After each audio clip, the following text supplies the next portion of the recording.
lost. There's always a hope. Rise and fight.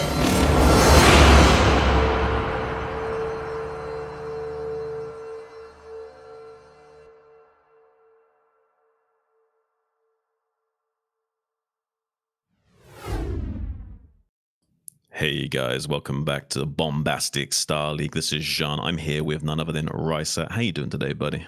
I'm doing absolutely amazing. I'm so excited to be casting this round of 16 group from BSL 19. I think, yeah. First up, we're going to have Sziky versus JDConan. Yep. Zerg versus Zerg mirror matchup. Looking forward to that. We were going to play them the Terran versus Terran, Mihu and kogeT first, but it looks like due to some other issues, we're going to be doing it the other way around. So the Zerg versus Zerg knife fight in a phone booth is what we're going to get first up, I think. Yeah, of course. And we were, before this, we were discussing a little bit about who we think would win between Sziky and JDConan. I know Sziky is like the sort of the more well-established name. Like we kind of all know who he is. Yeah. But I don't think we've really seen too much of JDConan. At least I haven't. I mean, he's an up-and-coming Zerg from Bolivia, very talented guy. He's been rising up in the ranks this last year or so. I've got a lot of faith in him. He's in my heart, that's for sure. My head tells me Sziky, but I want Conan to win this one. Just taking a look at the statistics now, you can see just how impressive Sziky's statistics are against Terran and his own mirror matchup, especially. This guy's an absolute killer with his Zergling and Mutalist control. Really impressive statistics, almost at 2,500 MMR. That's absolutely insane. Wow. For a foreigner. Yeah, this Hungarian dragon likes to take to the skies and does a good job of it. And inversely, taking a look at JDConan, not as impressive statistics yet. Now, this is a small sample size of BSL games, so it doesn't tell the full story here, but my heart is set on Conan despite my mind telling me Sziky's should be the victor here. Yeah, I mean, versus Zerg, 82%. I feel like the statistics don't really lie there, but of course, ZVZ, anything can happen, right? Right. It could be like a build order win, like a little bit of miss micro, just like one misstep. Yeah. You know, like, yeah, anything can happen. It's gonna be an exciting match for sure. I can tell. Yeah, I'm looking forward to it. Hopefully, he can at least represent his team, Disturbed Mind, well.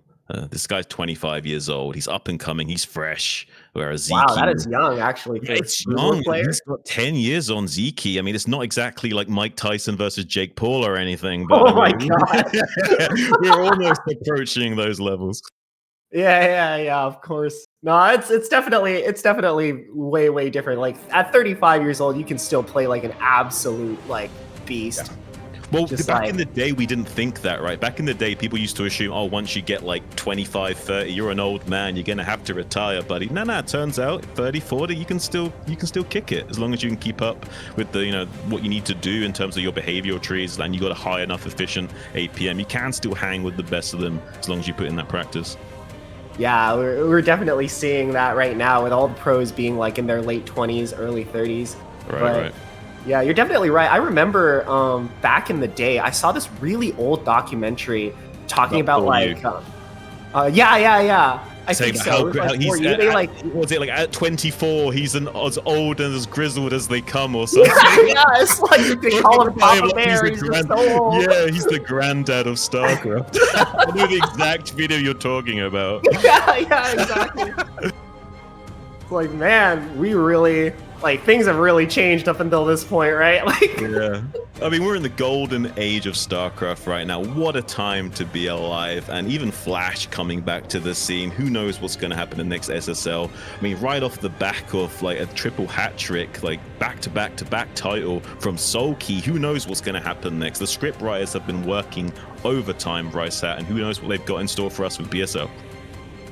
Yeah, of course. We got a lot of exciting and big names sort of in these groups. This group in particular, I'm really excited to see Sziky, Mihu, and even like the up and comers that I don't really recognize, JDConan, kogeT. Like I want to see how well they perform against these like more well established names. Right. I mean, Mihu's going to be an absolute beast in TVZ. I'm a little bit worried for it. Doesn't matter if Sziky or Conan get through. I imagine it's going to be Mihu that's waiting on Apocalypse for one of them, and it's going to be a rough game. Yeah, for sure, for sure. His TVZ is absolutely like legendary. Like he just plays so solid. Yeah. Well, first map's going to be on Pantheon for both players here. We'll be seeing some bans later on, but right now everyone's going to be playing on this map. And honestly, like I'm a big fan of this map, but one thing that's so crazy is these cross junctions at 12, 3, 6, and 9. You can just get so many units bottled up there in the late game stages. We probably won't see too much of an issue with that in the mirror matchups, but in the other ones, like TVZ, this might come into play. Like having easier to defend third gases for Zerg is really potent. Yeah, of course. And like the high ground, the little high ground area, I think is like a very interesting part of the map that I feel like we don't really see in a lot of other maps. It's kind of new.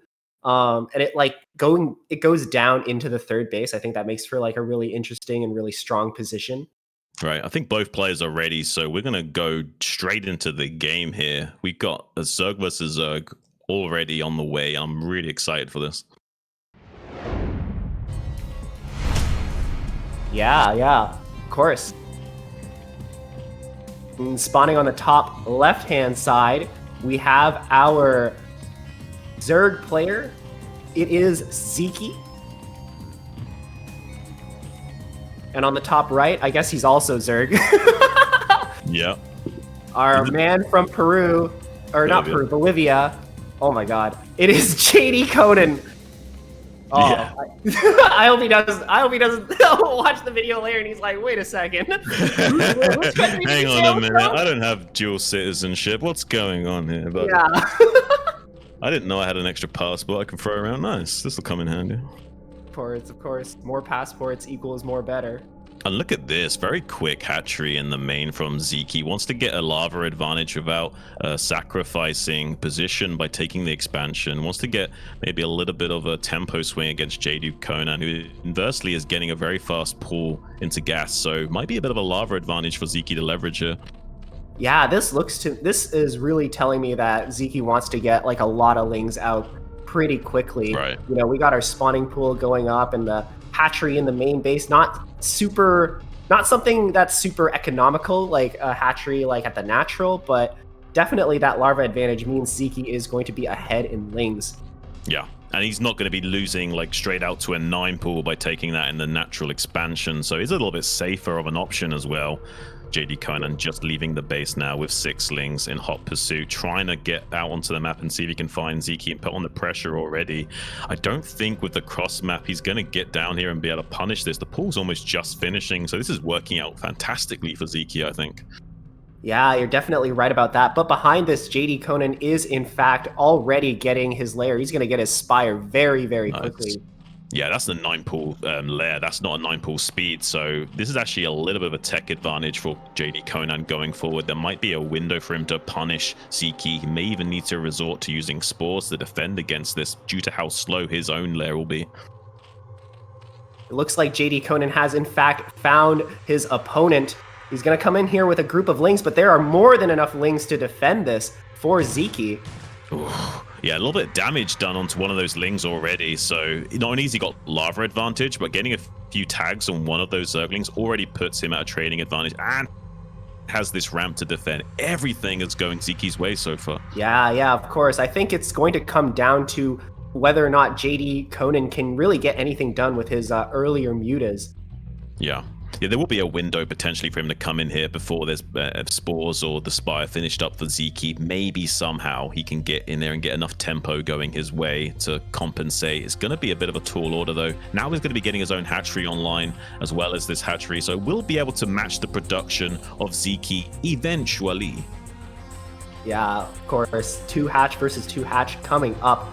And I'm a little bit afraid that the even though JDConan has like the earlier spire, because it's like cross spawn, like how long is it going to take for the mutas to get there? Like a little bit longer, not much longer, but enough seconds for it to matter, right? Sometimes it does come down to those like 3-4 second windows, so it can spell disaster if you can't quite get on top of him as his own Scourge or mutas are hatching out. Now Sziky trying to engage into JDConan's like powerful concave here, trying to go up the ramp, but he doesn't have quite enough lings to break through here. This is looking pretty dicey for Sziky. I don't think he's going to be able to... I think he's just trying to see if he can slip a few lings in to kill a drone, if he can make a hole big enough. But it looks like so far Conan's control has been sufficient to deny him that, thwarting any efforts of getting in there, getting a scout off, and maybe punishing by killing a drone. There will be like a bit of a delayed 2-hatch Mutalisk play from JDConan. I mean, his Spire's finishing roughly at the same time. It's not too bad. Maybe he can still get one over on Sziky here. Now Sziky sees that it was Lair first. He sees how early these Mutalisks are out. He will be able to maybe delay these Mutalisks further by making them chase some of these Zerglings around the map. But his own Spire's finished, and he's going to be lining up himself quite nicely with this if JDConan can't get in here and start punishing him already. Yeah, JDConan now going across the map with the Mutas, but where are the Lings? His base is completely naked right now. There's nothing here except for one singular sunken. How is he going to defend this? The drones are being called off the line to help. One drone already going down. Pretty good defense from the drones. Another drone being target fired down by Sziky. Inversely, in the main base of Sziky with his own Mutas, JDConan trying to get away. There's 2 Mutalisks and 2 Scourge in pursuit with one-on-one connections with those Scourge. There's a big advantage for Sziky. He needs to be careful not to lose these Mutas. They will take shots for free, so he's trying to desperately snipe those Scourge, but he's unable to do so. One of them is already going down, RiceHat. This is not looking good for Conan at all. 2 more Mutas join up in this fight, but those 2 Scourge are scary, and they're looking for another connection, and they do, in fact, find it. 3 Mutas versus 3 Mutas, and it looks like Sziky will come out just slightly on top of this engagement. Yeah, and overall looking much more healthy in this game. 29 supply to 18. JDConan, I think after getting a few of those tactical drone snipes, is going to spell disaster for him. The longer this game drags on, Sziky will just slightly squeeze more juice out of the orange here. Oh yeah, of course. That Ling attack turns out to be actually quite devastating. He killed a number of drones. Oh my god, there's so many Scourge!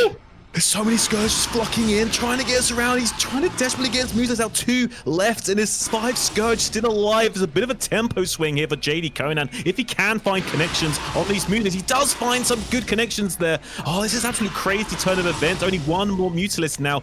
These 2 Mutas of JDConan's, though, are dangerously low on HP. Needs to evacuate now before he gets caught on the escape vector. Bit of a tempo swing, but it's not enough to come back into this game yet. Yeah, the supply differential, or the supply difference, tells quite a lot of the story here. Even though that was a very, very good engage from JDConan, he is still on the back foot, 19 to 27 supply. This is looking wild. I mean, he has got enough to one-shot these Scourge with his Mutalist. Trying now to make those connections count, maybe with some manual move shots, but not able to do so. These 2 Mutalisks now dangerously low on HP. Needs to tuck tail and run. Still trying to feed out some Scourge to try and get some more critical transitions of power here. If he can keep trading out these 75 gas-counted Scourge for these Mutas, but he's taking so much drone damage. There's so much lost mining time going on at least. Even if he's not losing drones, just the fact that they have to stop mining is such a big deal right now. He tries to come into melee with the Scourge, desperately trying to find some connections. Sziky breaking the ankles of these Scourge so far, though, unable to do that forever, and he's starting to lose more of money. Now, there's nothing to kill this Mutalisk besides 1 Scourge. Oh, he catches it. What? This is crazy. This is crazy. JDConan looking like he was about to win the air war over Sziky's base, but that last Scourge barely just landed like its connection with that Muta. Yeah, but look at this. Sziky now taking another base. He just taps out. He doesn't want the heat. He can't stand the pressure. If you can't handle the heat, get out of the kitchen, JDConan. You're going to have to try again in the next round, buddy. I think the game just slipped through his fingers like sand there, unfortunately. Yeah.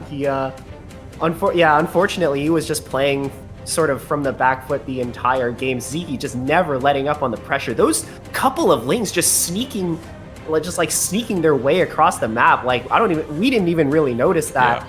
Like, observing the games, like, I mean, that's basically what Zerg versus Zerg is. It's 2 chimps fighting over a knife in a phone booth, and it's hard to even keep track of what is even going on in that interaction. Yeah, of course. And those, that Scourge, like, that big, like, Muta versus Muta Scourge engagement, like, outside of Sziky's base, like, the Surge coming in from all angles, and Sziky just somehow manages to like dodge all of them, only getting caught when he was backed into a corner. That was insane. Right. No, yeah, Sziky basically got away with murder in that game. Conan tried to punish, and he almost did find a few tempo swingy moments with air superiority, but just couldn't quite get it. Couldn't quite thread the needle. Yeah, I'm a little bit worried for JDConan. I would say that was a little bit of a rough, first game, sort of just finding yourself playing from behind the entire time and not quite being able to eke out an advantage at really any point in that game. Yeah, it's easy to get frustrated unless you've got the Terminator patience of Soul Key. Everyone the games do get under your skin eventually, and it happens to pretty much everyone. There's only a few players that are so psychopathic they seems to be like nothing phases them, but that's very rare that's the case. Yeah. That's a funny way of describing players like psychopathic. It kind of does feel that way when you're looking at some of these like Korean pros. They just seem like machines. They're just like completely like focused and determined, just like killers. Like nothing phases them. They've seen it all before, They're like New Yorkers that have seen like every kind of size of rat you can think of. Oh yeah. You're like walking down the street and you see, I just see like any like normal rat. I'm like, what is that? And they're like, oh, I've seen bigger. Yeah, it doesn't impress me. I've seen it all. Yeah, the other day I saw one the size of a cat, and I'm like, that doesn't even seem possible.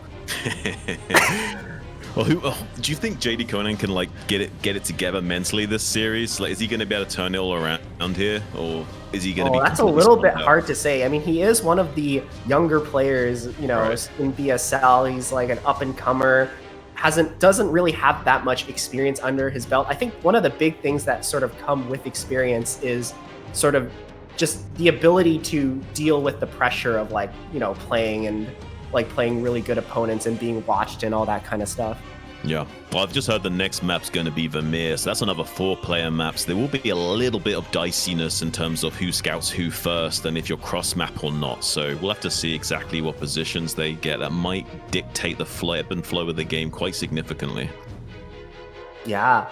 Do you think 4-player maps are better or actually worse for rushes if like you can't really scout your opponent right away? It depends, right? It depends on what rush we're talking about. I mean, straight up 9-pool, you could argue it'd be better for like a straight up 1v1 map because you can just run around the path of the Overlord that it will take to scout you and such. So arguably 1v1 maps would be better, but it depends. Looks like both players are ready though, so we're going to jump straight into it here on Vermeer, guys. Yeah, I hope you guys are excited because spawning on the top right-hand side, fresh off of his victory, our Hungarian Zerg player, it is Sziky.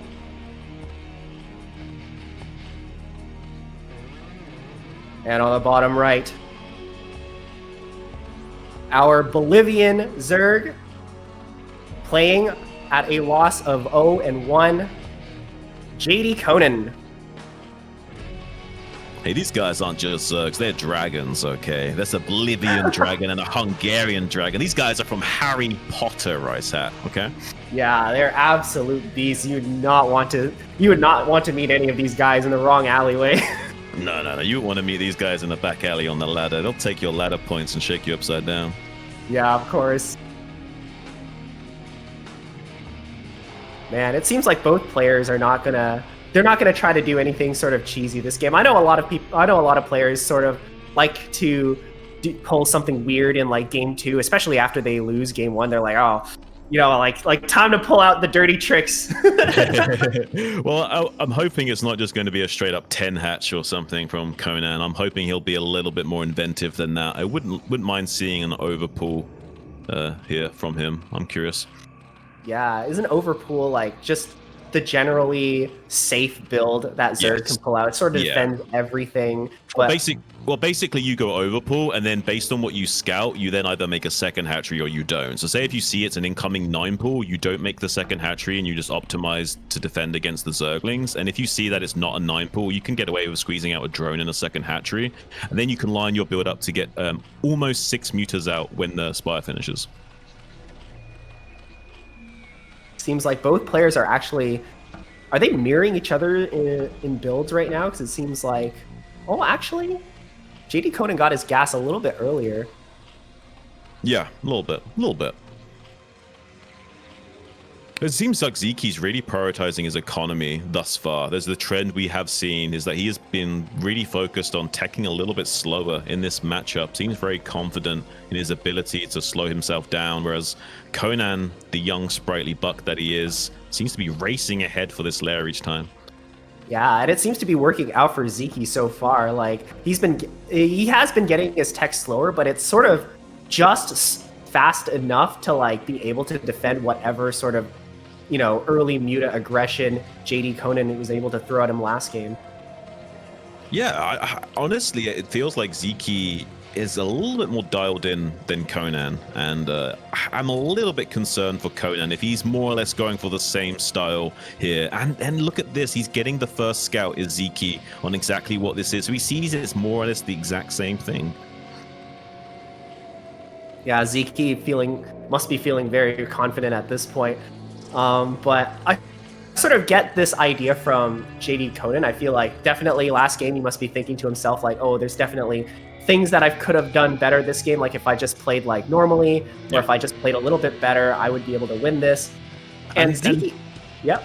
What's different here is that the hatchery's in the natural expansion, so a much more exposed position for Sziky to have to defend. So there is a little bit more life in this game if he does choose to be aggressive with these Zerglings, but with the double hatchery worth of production, there is a big defender's advantage for Sziky. He would need link speed to really take full advantage of this, and he hasn't done that. He's elected to get for a really fast lair here, so won't have that tech advantage as he would usually, trying to get a tactical snipe on this egg. Got a beautiful pincer surround from Sziky, drives a wedge between that Ling line, and now could even be getting a few tags on the exit on one of those other Zerglings as well. Two Zerglings dangerously low on HP. These 10 Zerglings might look strong, but Sziky's got a massive 14 count here, and most of them are on full HP.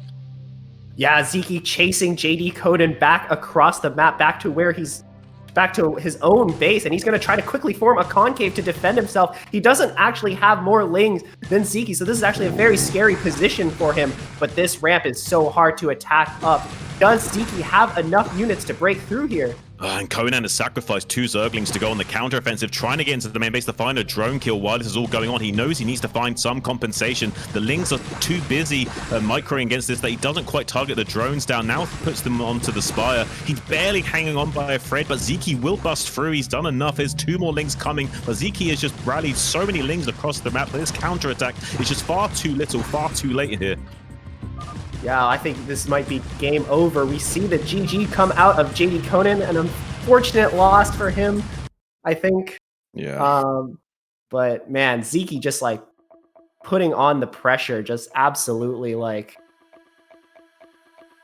going ham with the lings and stuff like that. I mean, it is what it is, but it's kind of my head knew this would kind of happen, but my heart was feeling that somehow we would have like a puncher's chance here for Conan, and he would weather the blows and, like, you know, have a knockout right at the end, like not Rocky, but it wasn't meant to be. But hopefully we'll see him in the next round against one of these other Terrans, probably against kogeT. He has a chance against kogeT. I'm not so sure about Mihu. Yeah, I mean, personally, like, this is sort of like the a little bit of like the expected result. I mean, you can't really like if I were JDConan, like, I wouldn't like beat myself up too hard over this defeat. Like, Sziky is of course a legend, like a living legend in the foreign community, like, and very good in ZVZ. Yeah, I mean, 82% win rate, that numbers don't lie. Like, that is a crazy crazy like, yeah, win percentage. Man, yeah, like, honestly, the only real problem that Sziky has is Zerg versus Protoss. Like, he always looks fire in ZVT and ZVZ. His Mutalisk and Alert Zergling control almost second to none amongst the foreigner Zergs. He's always been an absolute dragon of a Zerg. Nice to see him still alive and kicking despite his age. We used to think once upon a time that these nerds would be like old men, unable, too decrepit to play the game anymore, but apparently not. The new golden age of StarCraft is being ushered in, and I'm all for it. Yeah, I mean, you absolutely cannot discount the sheer amount of experience some of these old players have. Like, I'm willing to bet a lot of these players have been playing since 1998, and like, you know, like, as a young little guy, it's sometimes hard to compete with that amount of experience. Yeah, they've played some very weird games of StarCraft where meta didn't really even exist, so they've definitely got a variety of knowledge that isn't really available to the modern nerd that's coming to the game fresh. Yeah, they definitely have the advantage in terms of navigating like the weird games. They've been through so many different metas, so many different eras. They just kind of have a good idea of how to do basically anything. Yeah. All right, so are we going to be going straight into Mihu versus kogeT then? Because I mean, it's going to be a Terran versus Terran. I'm hoping it's going to be more of like a shorter Vulture War style rather than like a really slow hour-long slug it out with battle cruisers. No, you're not. You're not a fan of the hour-long TVTs. I mean, as fun as it is to watch the 2-for-1 trades with the Yamato cannons and the EMP connections, I mean, it's okay. But for a whole hour, I think I can pass. Yeah, of course. Those are generally not amazing viewing experiences if we just like sitting here for 2 hours waiting for the two players to just like split the map and engage each other in the battle. Yeah, and even if one player's winning, if one guy gets just one base, it's like, okay, the game lasts another 20 minutes now. Yeah, it's like, well, we'll see if one of them throws. Like, I guess like we're just gonna sit here and wait for that to happen, or we just one of the players just slowly wins.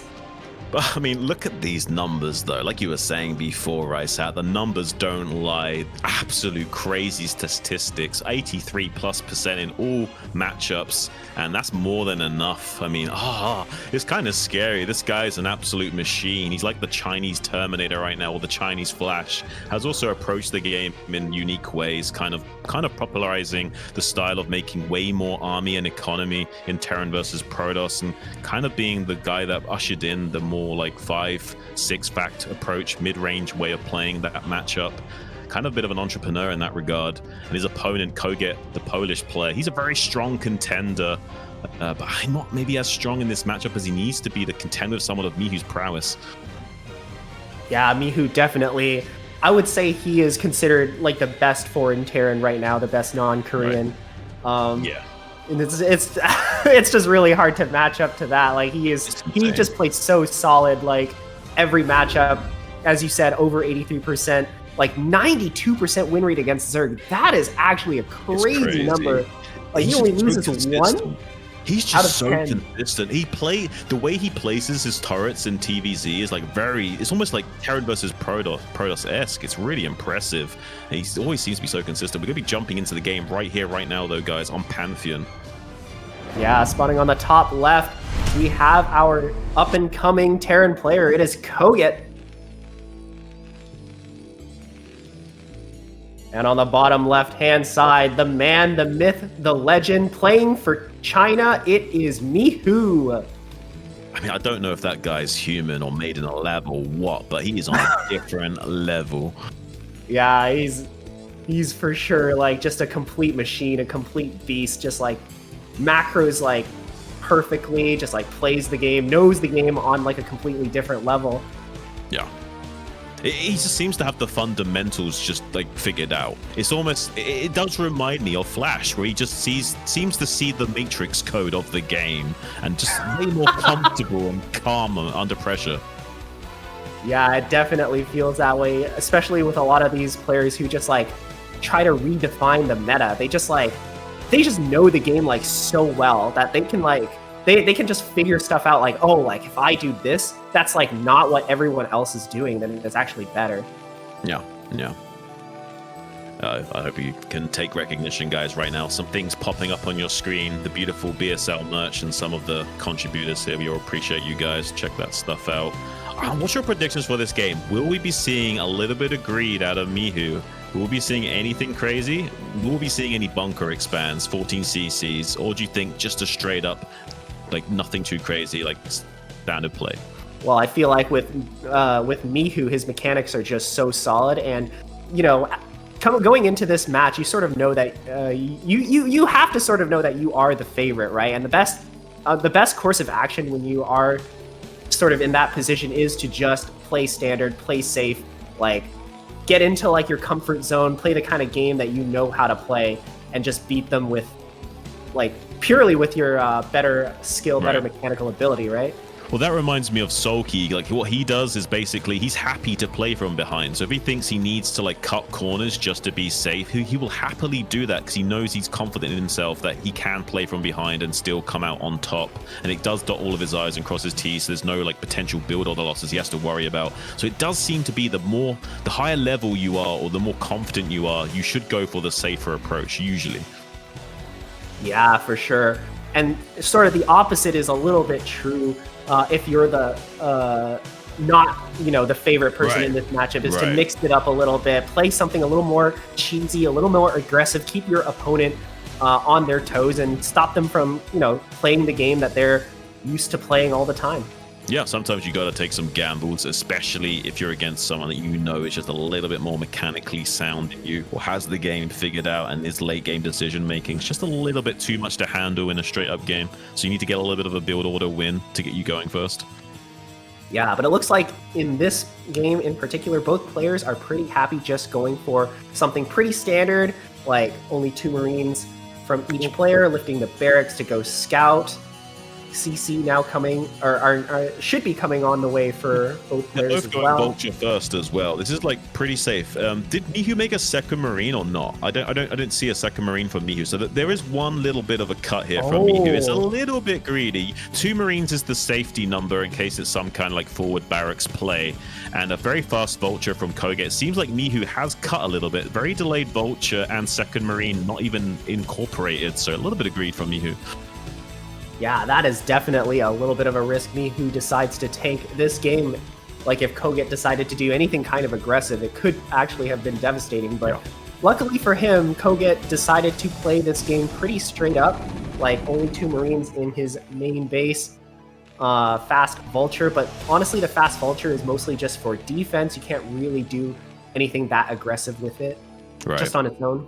Yeah, I mean, you can sometimes do some big busts later on once you got some Vulture advantage, like maybe 8-5 or whatnot. But at the early stages, the Vulture is very flimsy of an aggressive unit. You need such a large quantity of them in critical mass to really get something done. I'm not sure if we'll see a Vulture War style out of these players. We may see a 3rd factory be thrown down by kogeT soon. He has got 2 on the way. A tank already out, though, so it kind of makes me seem like both players electing for a much more mid-range style. Very fast 3rd factory coming out from Mihu. Maybe due to those earlier cuts, he can afford to do what kogeT can't in some of these situations. Yeah, that is definitely a decision that I think makes a lot of sense for kogeT to go for the fast tank, just kind of skip Vulture Wars entirely, because Vulture Wars, of course, being like an extremely, you know, mechanics-based style where, like, oh, if you just have better macro than your opponent and you're both doing Vulture Wars, like, the better macro player will almost always win. Right, and you could, with a tank, you can just make some depots to wall yourself in and use the tanks to plug the gaps. So you can have some strong defense against Vulture Wars if you've got a few tanks of your own. So it's not super scary to go up against, and also can be thwarted very easily. So it's a bit of a wise decision from kogeT here to try a more mid-range approach to the game. And Mihu seems to be thinking in the same lineage as well. So a bit of a mirror style from both sides, but I'm liking Mihu's optimizations a lot more. Yeah, Mihu definitely going to eke out a slight edge in this early game. You did, of course, skip, you know, 1 Marine. Like, it's not going to be like a super big advantage, but the edge definitely goes towards him. Right. And he's definitely more optimized in general. I mean, 52 to 46 supply, despite more or less mirror builds. And he's going to be catching a few of these units as well. Slightly better positional advantage. There is this high ground for kogeT to defend if he wants to retrieve. But he needs to be careful not to get caught here. Good target firing from Mia, but only 2 tanks. We're already getting one of them. kogeT actually getting a bit of an advantage here, picking off both tanks just as one of his own falls. If he can now get these 2 tanks out alive before the mines kick in, and he's going to be pretty comfortable about this trade so far. Yeah, Mihu, it's unfortunate that he loses both of his tanks, but he just has so many Vultures, and he's going to try and run around this army. Dude, going for a big backstab here. There's so many Vultures. I feel like we're going to see like a million SCVs going down. This looks like a disaster. Yeah, I mean, kogeT already recognizes that, pulls the SCVs back to the ramp and puts them on hold there so they can keep the ramp secured. Tanks are going to get surrounded by the SCVs from Mihu as well, not allowing them to retreat. They do manage to slide out on the western side. There was some good target firing from those vultures, but the vultures come back. They come back to help out. And the other tank is so low on HP. Beautiful target firing from both sides, trying to edge out this micro battle, but looks like Mihu just barely coming out ahead. This is crazy. Beautiful target firing from kogeT, though, making the best of a bad situation. Mihu's not quite fully respecting this, and it's just barely enough for him to win regardless, though. Crazy trades.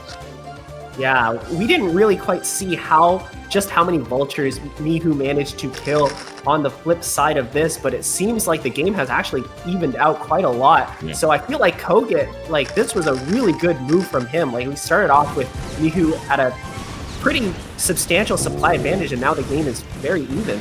Yeah, a little bit of missed target fire there with his own vultures. He missed killing the vulture before transitioning to a new target. A little bit of a misstep from kogeT there. Almost got a positional advantage over Mihu.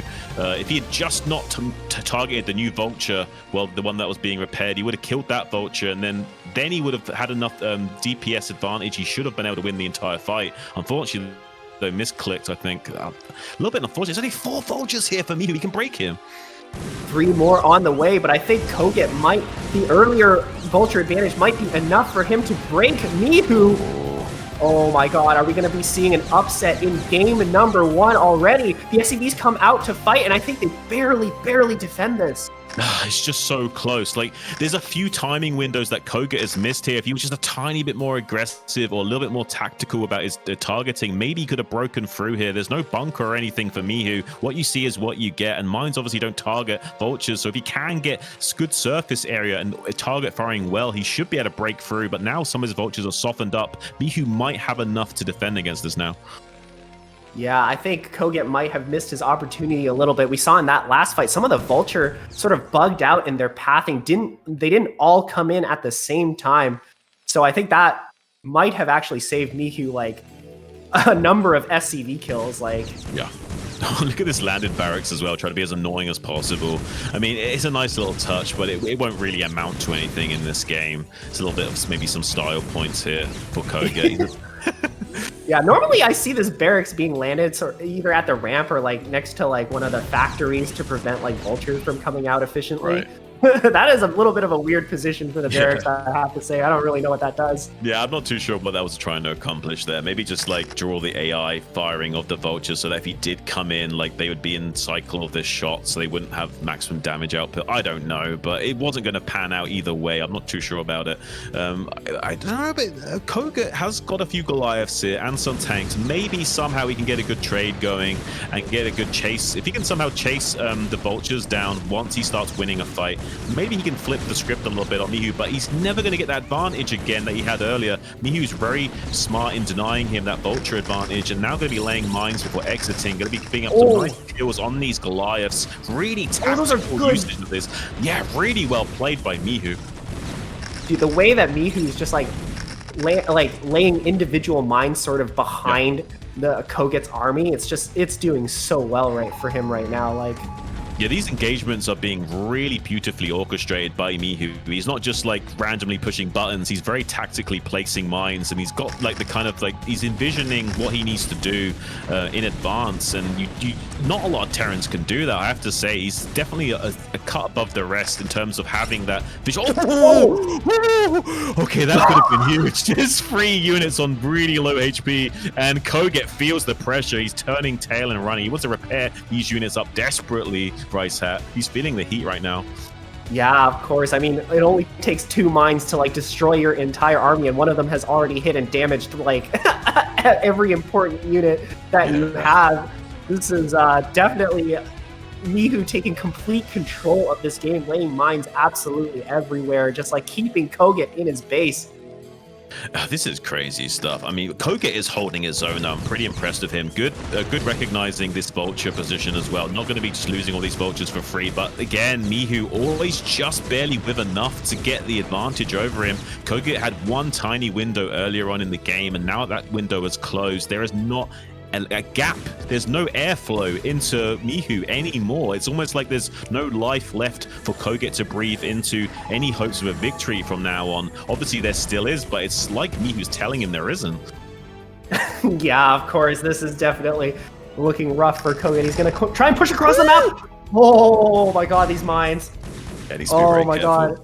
If these vultures aren't on attack move for just 1 second, the mines could find connections. You have to be very careful how you move your army around. Mihu being very active with just a few raiding vultures out on the map as well, trying to lay mines behind the lines to cut off reinforcements. Now going to be actively engaging. There's a bit of a tank line being set up deep from kogeT here. These 5 tanks would be really annoying for Mihu if he didn't have so much Goliath and vulture support, but these mines being laid to the left of the tanks will find connection, and this is going to be a painful loss for kogeT to not be able to set up this hold. Yeah, that was some good initial targeting from kogeT, aiming for the tanks instead of the vultures, but unfortunately the vultures are scary in their own right. Those mines were very like, wow, he just GG's. Yeah. That's the end of it. I mean, he didn't, even if he set up this contain, the lane is already controlled to the 6 o'clock and the 3rd is on the way for Mihu. Like, even if he gets that contain up, the game is barely playable. So he just knows that if he can't even achieve that, what can he achieve? Yeah, that push was sort of the last. It was a little bit of a GG push from kogeT, where he knew that, you know, he was already pretty behind this game. I need to make something happen at this point, and unfortunately, Mihu just had barely enough units and just amazing control, like, to be able to defend that. I mean, Mihu just looking so robotic and unstoppable. It's almost like an AI playing out of its mind. He's so good. Yeah, man, always impressed by the way Mihu plays. And that game was actually looking very dicey at the start. Props to kogeT for turning his initial disadvantage around into an advantage, but unfortunately not quite enough to close the game out. There was a tiny window where if kogeT was just a few seconds quicker with his second onslaught onto the natural expansion, there was 4 vultures sitting there for quite a while before the next rally came out, and kogeT didn't increase his vulture count at all during that stage. If he'd just been a little bit quicker of going in, maybe he could have gotten it.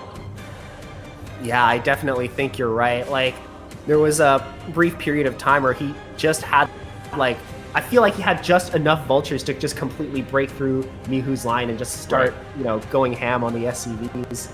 And that's, of course, like, that's always big in PvT, and sort of why the matchup is so, like, sort of volatile and macro dependent in the early stage. I mean, yeah. I mean, unfortunately, some of these TVTs these days in the much more modern game, they don't last as long. I mean, we used to have like every game lasting 30 plus minutes, but now not so much, with the Vulture Wars being a possibility, with so many different build order ranges and people taking cuts. Yeah, you see like 10, 20-minute games a lot more often. Yeah, even in that last game, both players going for sort of a safer variation of 3 Factory, getting like a couple tanks before anything else. We still see that it was mainly the Vultures that decided the match. Like, the Vulture Wars, you know what? They don't stop. I mean, there's 75, guys. 75. Can you believe it? The only time they don't seem OP is when they're playing against each other, and even then they look a little bit OP, right? Yeah, definitely think you're right there. Yeah, it is what it is. But I guess you could make the argument that they got to get the gas first, right? They got to spend the gas on getting the upgrades to make them OP first. But I think both players are ready, so, and it's going to be Deja Vu as our map number 2 here. Yeah, Deja Vu, definitely one of the an interesting new map in the map pool. I think one of the things that sort of always confuses me is that the middle is actually a donut, not a giant hill. Yeah, I mean, it's kind of weird as well, because you can get your units really caught up on that mineral block. I've seen some pro games where they've just not even paid attention to their army, and all of their tanks or what have you get completely caught up on those minerals right in the center, and they lose the game because of it. Yeah, it's definitely pretty interesting how the middle works, like with the high ground shape like that, and like the minerals on like the middle of the map. Like, yeah, it's not quite the same map as Retro, that's for sure. I like these 12 base maps that have the mineral only in the center. This is, yeah, like Retro. This is basically a new modern take for Terran versus Protoss, because you have this option of as your fourth base taking the center, like securing the middle of the board in chess, and then not being forced to take something so outstretched as another gas expansion. So you can keep the pressure on and launch assaults from the center of the board, and a position of power gives Terrans a new way of approaching the game. So I do like these maps with the bases set up like this. In Terran versus Terran, I don't think you usually see these mirror-only bases come into full effect usually. I mean, they're usually taken very, very rarely, and you just really want to squeeze out as much gas as possible. Yeah, definitely gas is the by far the most important resource in Terran versus Terran. You always want to get your tank count up. You want to get dropships. You want to get upgrades. Like, these vultures are very good in the early stage of the game, but they fall off super hard once the tank lines start to get set up. Yeah.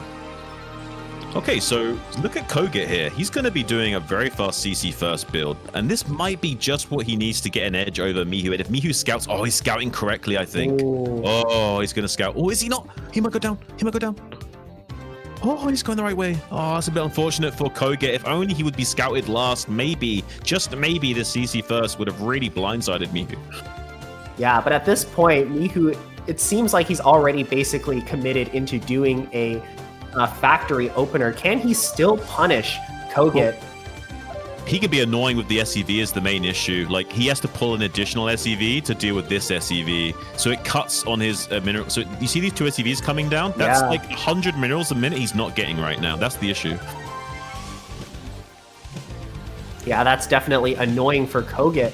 But is it going to be enough to sort of really truly punish like the CC first opener? Because once you get the wall off, like the early vulture doesn't really matter, right? Yeah, no, he'll still be fine. He won't have the big huge advantage that he could have had if he was scouted last. It'd be like just a big blind build order win and a slap in the face of Mihu. But now there's a little bit of compensation. He might get this. If he could get the SEV, that'd be great. But this Marine might be a little bit annoying as well. Yeah, the first Marine going across the map for Mihu. He is looking to try and punish kogeT as much as possible for his greedy opener, but SCVs at this stage of the game are actually very scary. One SCV actually beats one Marine if left completely unmicroed. These are beefy linebackers of 60 HP. They do kind of need to bump bellies with you to do their fusion cutter damage of 5, but they still are very formidable, especially in the early game. A very, very quick proxy factory from Mihu. I think he's just going to go for a rush tank contain here and try and bust this bunker with very quick tanks. Yeah, this game is already starting to add a little bit of flavor to this matchup. Like, the factory in the middle of the map, like, we're going to see some aggression this game, that's for sure. I'm excited. Yeah. I mean, the SEV comes in. It's a pretty good scout for kogeT. I mean, he sees there's no CC on the way. He sees only one factory in the main. He's going to be a little bit suspicious. Okay, what's going on, buddy? You must have something else going on. Yeah, I mean, if I was kogeT, I'd be thinking like, all right, like you're missing 2 factories here, buddy. Like, you're missing a base and 2 factories. Yeah, there's like, a few hundred minerals that's missing here. What's going on? Yeah, definitely. You don't, at this point in the game, just assume your opponent is like an F ranker and just like, oh, well, maybe you just forgot the factory. It's like, no, like something weird is going on, right?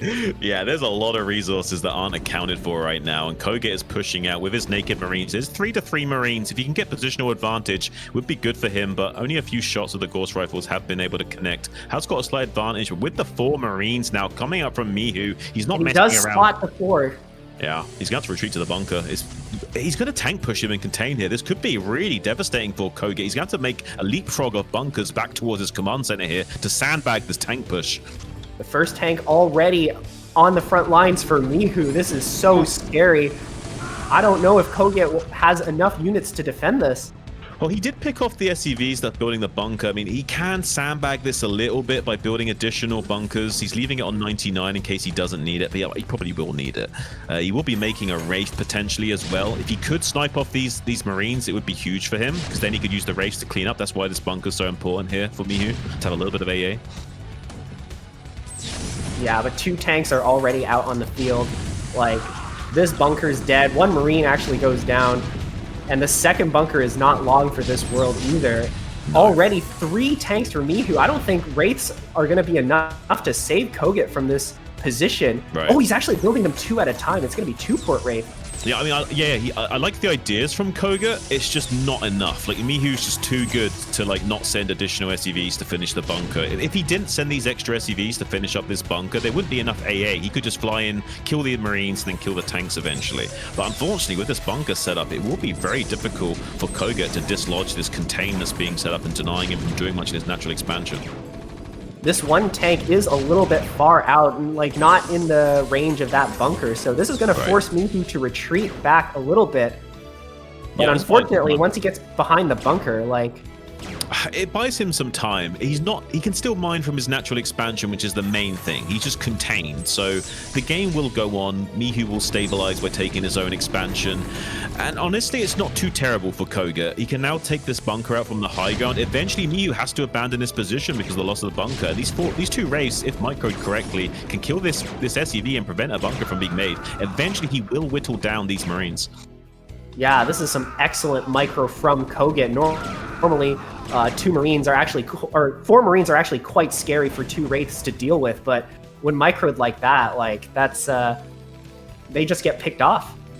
Yeah, the burst lasers of the Wraiths actually have quite a surprisingly long range, especially to those unupgraded Marines. So with a little bit of micro can get superiority there. Wraith finally pops out to save the life of this precious tank here, warding that 4th Wraith away, dangerously low on HP. But Cloak probably on the way for kogeT if he can afford it. Not quite able to do so just yet. Only control tower on the way now. So a long time before that Cloak becomes a factor. But he can get into the main base and kill a lot of these SUVs that haven't yet set up any turrets. Yeah, this is an amazing position from kogeT. He's just in the main base causing mayhem. And we got to remember, like, behind this, like, he's had his natural mining for much longer. This is a really strong opening from our underdog Terran player. Yeah, well, if he can get... Oh, okay, he can't quite come in and shut down this turret being built in the natural expansion. That would have been huge. But yeah, 62 supply to 47. He's had this natural expansion, like you say, for much longer than Mihu. He's looking way healthier in the game state. And Mihu also has to worry about this factory in the middle. He's going to lose a lot of positional advantage if he loses this contain. Oh, a little bit of a misstep from Mihu, losing one of his tanks. And this contain has been busted completely wide open. The positional advantage, I think, is slowly turning towards kogeT's favor as he's moving out of his base. I think he's going to be able to take a 3rd fairly soon. Yeah, I mean, he has vision advantage with the Wraiths and floating barracks as well. He's killed the barracks of Mihu, so he can sometimes get a surprise trade on these tanks if he wants to by just barely sieging the tanks out of the vision range of Mihu's. Maybe he can get some good 3-on-1 trades there. It's a little bit more difficult with this high ground to contend with. You are kind of rolling the dice. He's got 5 tanks to roll the dice with, but it's a little bit tricky to get them into the perfect position to execute that. He's maybe will attempt to shift them a little bit forward, but I doubt he'll go for any gambles. Yeah, Mihu is still in a very strong position on this high ground, and he also has Goliaths flanking the tanks. Like, nothing... I would be surprised if anything really breaks this position here. Yeah, it's really tough to break up onto that high ground. You need such a... He's going for drop ships. This might be the ticket that he needs to just dump his load all over Mihu right here, right now. Might be the thing to get him into this game. Oh, he scans it! That's a beautiful scan. That's a Terminator flash level scan. Like, yeah, I'm in your like brain. how did he know? I'm in like, your brain, kid. What? I really thought kogeT was just gonna take these dropships, fly him to like Mihu's main, and just basically get into like a winning position from here. But now that Mihu has scanned this, he should be ready for anything that kogeT throws at him. And look at that, already a line of Goliaths positioned. But kogeT somehow knows and flies around this. He threads the needle. This is absolutely crazy. This is like a Neo versus Agent Smith moment right now. This is wild yeah, stuff just dodging all these bullets. There is no Oh keyboard. my God. What is this? He's going to get on top of this factory in the middle that's churning out a few units as well that will limit the production capability of Mihu ever so slightly. Yeah, kogeT now punishing the position of this factory. And this is also like a very difficult position for Mihu to dislodge, especially since he doesn't quite have like air units at this point. So he's just going to have to... Oh, but kogeT actually decides to give this position up, moving down into the bottom side of the map, being chased by Mihu. I mean, he's gonna have to scoop up and run. Is Mihu going to be trying to take a third in this situation while trying to maintain this contain? I'm not quite sure what Mihu's game plan is. He's dangerously low on supply right now, 101 to 67. He is going to be catching this tank at least, a little bit of compensation for his efforts, but it's not enough to catch up in the game curve right now. He has got this contain. He needs to invest in this right here, right now. I think he's going to go for a big bust out though. SCV's going to be drawing some of the fire of those arc light cannons. Raise target firing the Goliaths as well to get rid of that some anti-airs. The drop ships dump out all of those tanks. Does manage to dislodge the position, but now the Goliaths and tanks reinforcing from the southern threshold going to be batting kogeT back again. This is some excellent decision making from kogeT, like recognizing that the Goliaths are being chased or are trying to like run around, catch the drop ships. And, you know, at that point, you know, like this position actually should be a lot weaker. And he was, in fact, right and was able to bust that position. So well done by him.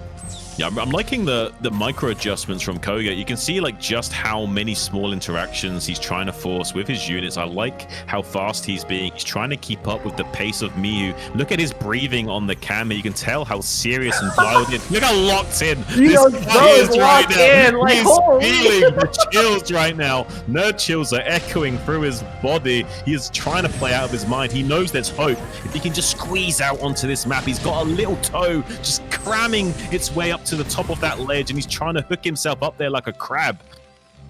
But he is slowly winning this game, just like every small engagement giving him that much more of an advantage. There is a vulture here that will try to stop this third base from going up, and third base going up for Mihu actually on the right hand side.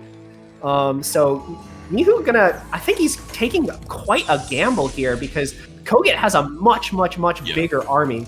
There's so many tanks. That's like 13, 14 tanks, and Mihu's got like 4 or 5 or something. This is crazy.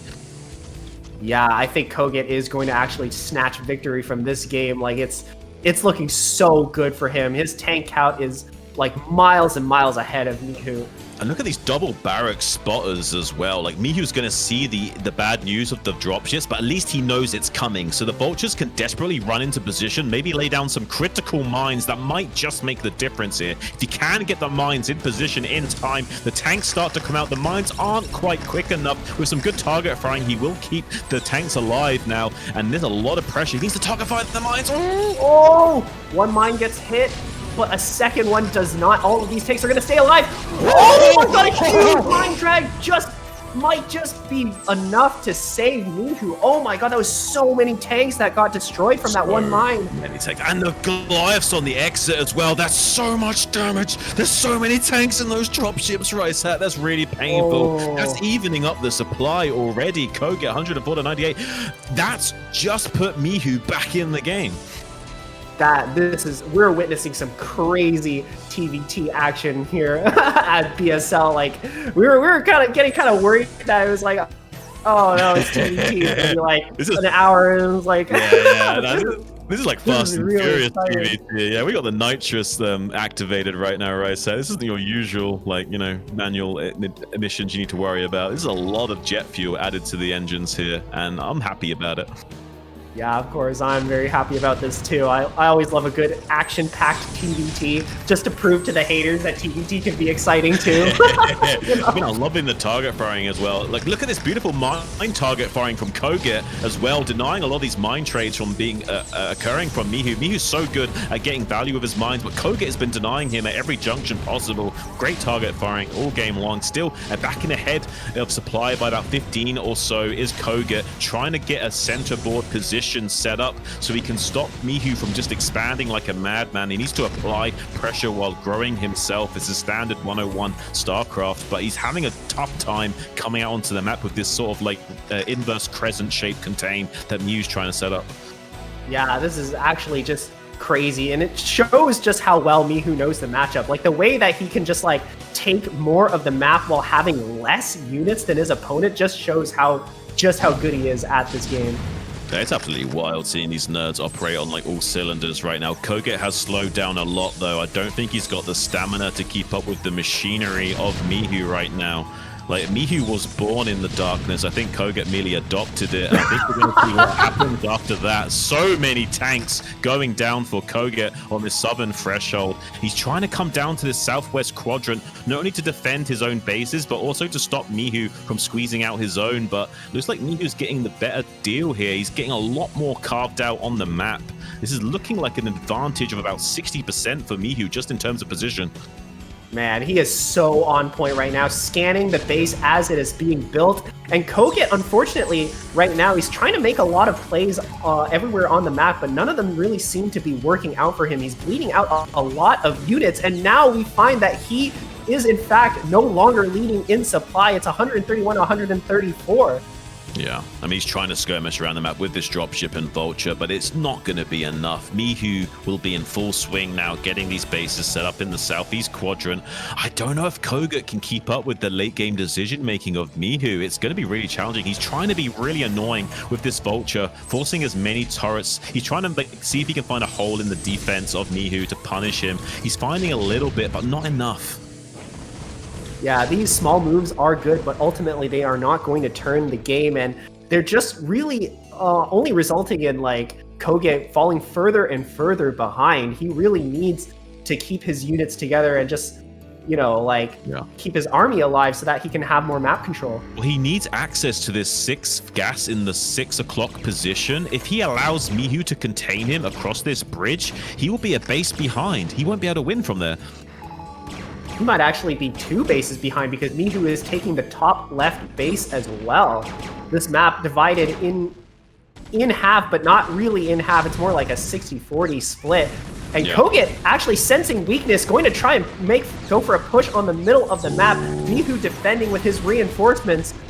There is a lot of vultures to draw their fire, and the tank line of kogeT's pretty strong, actually, so maybe getting the better of it. So can apply some pressure, but these 2 Wraiths are pew-pewing with their burst lasers on the tank line of kogeT in the southwestern quadrant. Yeah, I mean, you have to kind of go Valkyries. If you suspect your opponent to be going mass Wraiths, Valkyries are the play. Yeah, that's true. We don't really see that too often in this matchup. And I think these 2 Wraiths are going to actually get picked off. Mihu not quite paying attention here, but kogeT manages to save his tank line from the slow death of 2 Wraiths just with their first lasers. I mean, there's so much going on in Terran versus Terran that you can't do everything. You're just like a headless chicken trying to keep up with the momentum as the trees whiz by your head. It's kind of wild that these players are able to operate at this level, but so far so good for Mihu. He's looking really healthy in this game now, 165 supply. He's leagues above kogeT like than he was earlier. He hasn't quite established himself in the southeast. Those mines from earlier from kogeT actually has surprisingly slowed down this expansion from Mihu, because Mihu's being very lazy about cleaning up these mines to actually build the base. So that tiny little bit of harassment is actually slowing down this base by quite a few minutes. Yeah, but it's not gonna be quite enough to turn this game, because I think Mihu is in fact slowly winning. Every engagement is a slight advantage for him, and I think kogeT is becoming a little bit impatient. He's going to try and take another forward position along the middle of the map. He does have a lot of tanks, but one of the mines do connect, and another one potentially as well. So many damage to these tanks with those mines, and then vultures going to be pouncing on like they are vultures, scavengers that they are, smelling blood in the water, trying to get their feed, and going to be able to be successful in doing so. Not many tanks left to secure this northern flank. Mihu is getting solid cold across the board. Center is now under control, and he's blocked out this gas expansion from the bottom left quadrant, so he has base advantage and positional advantage. There's not going to be enough life left in the lungs of kogeT to survive for much longer. Looks like he did in fact clear that mine, so he's going to be able to take that base finally. And I think this, man, what is kogeT to do, right? Like the map is split at this point, and it just doesn't seem like anything that he's trying is actually working. I mean, he needs to start thinking of gambits now. Now we need to start gambling a little bit. He needs to start making some plays. He knows the current game state is not tenable. We must do something to jostle the juxtaposition here. We can't just sit on this game state. Yeah, but what can he really do? Like, Mihu has so far just been on top of everything. Like, I mean, that's Just why he's like- so scary. What can you do against this guy? dude, he's a machine. Like, Jesus Christ. Look at kogeT. He knows. You can kind of see it in his face. He's like, oh my god, what do you even do against this guy? Man, like the two barracks floating like outside, like of his natural, just able to see everything. The forward position he took along like a bit of a diagonal. Like, man, like this is such a strong position overall for Mihu. These 3 Valkyries going to try and come down here and get a little bit of a scout off. Even the Valkyries, I think, were an unfortunate decision from kogeT because I don't see any Wraiths from Mihu. He anticipated Mihu to commit into mass Wraiths, and he just didn't go for it. So now these Valkyries are only providing like spotter value and point defense against Mihu's own spotting, so not really a lot of value out of those units. Yeah, like Mihu's kind of winning on every metric in both mind games, positional advantage, and just decision making overall.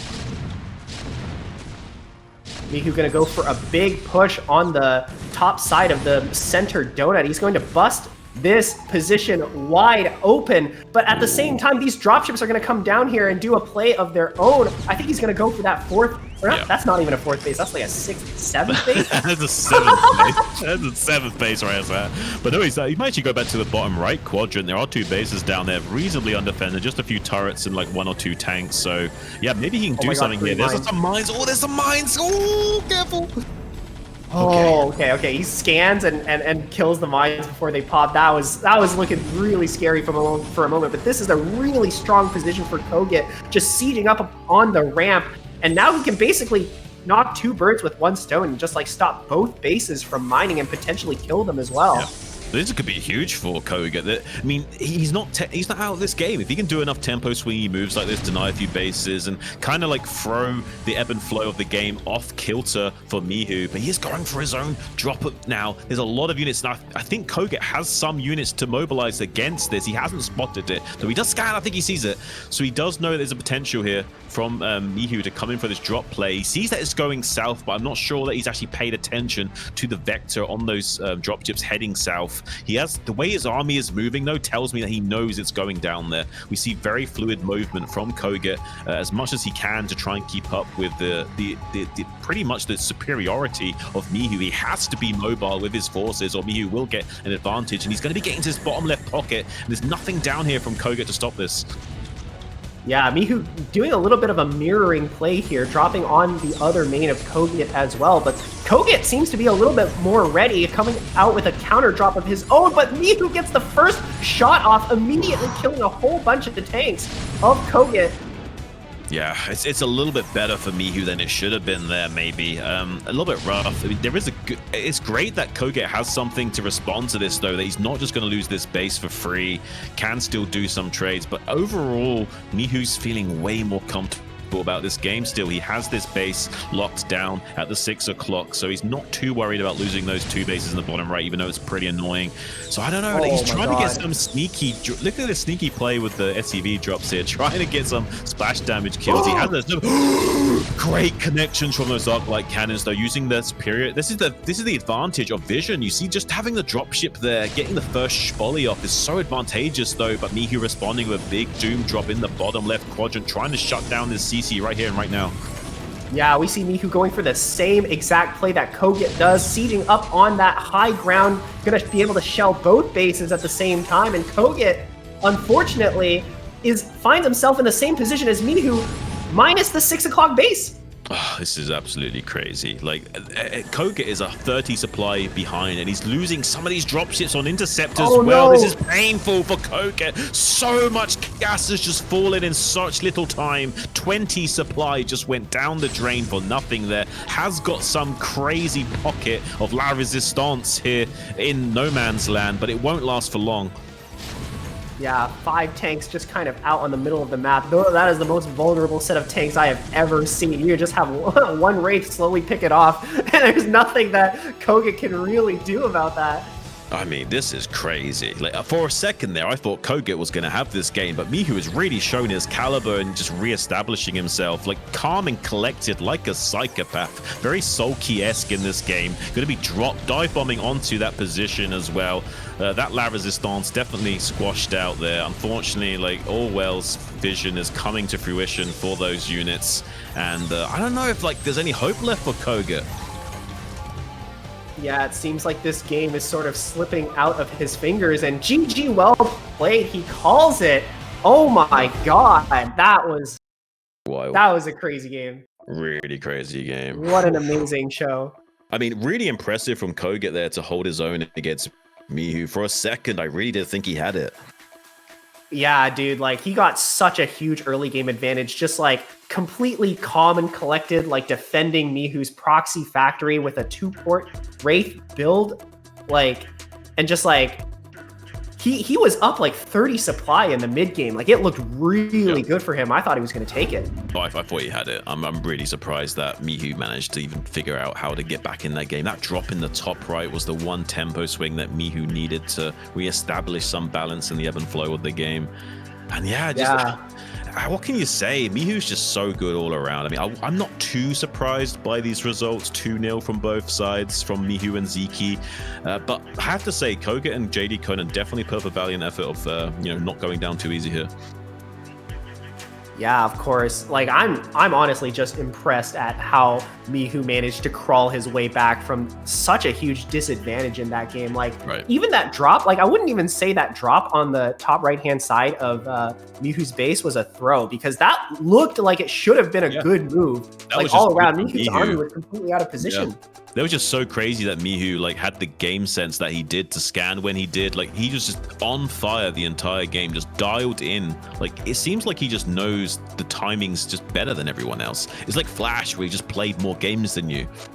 Yeah, he just understands the game from like a completely different dimension. Like it's just like have you ever seen like pros talk about like, if you've ever seen pros like talk about like their game plans and stuff and how they optimize, it doesn't even make sense. Like as a lower level player, you're just like, oh yeah, like he's missing like one pylon, like I can squeeze out 3 more SCVs, like like that kind of stuff. Like wow, it's like so impressive. I mean, they've played so many weird situations, so many more iterations than we have, that they can find these weird min maxes to like navigate the behavior trees a little bit more efficiently than we foreigners can.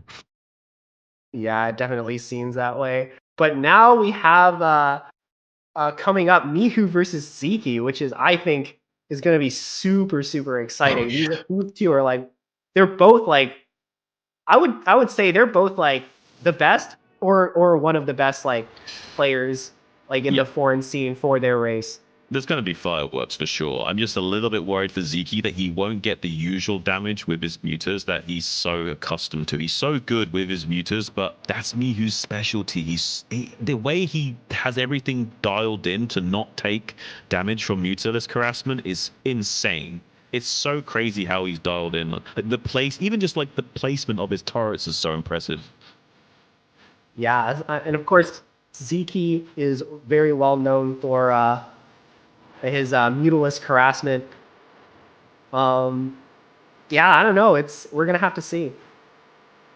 I mean, I've rarely seen him take much damage to mutalists. We'll have to see if he can do so. I'm super looking forward to these players getting into it. I think they're just about ready. I think we're getting into lobby.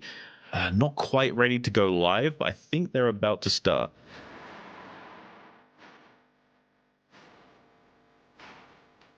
I'm good to go. Yeah, I'm fine. Just going to the next game. Yeah, like if both players are ready. Okay.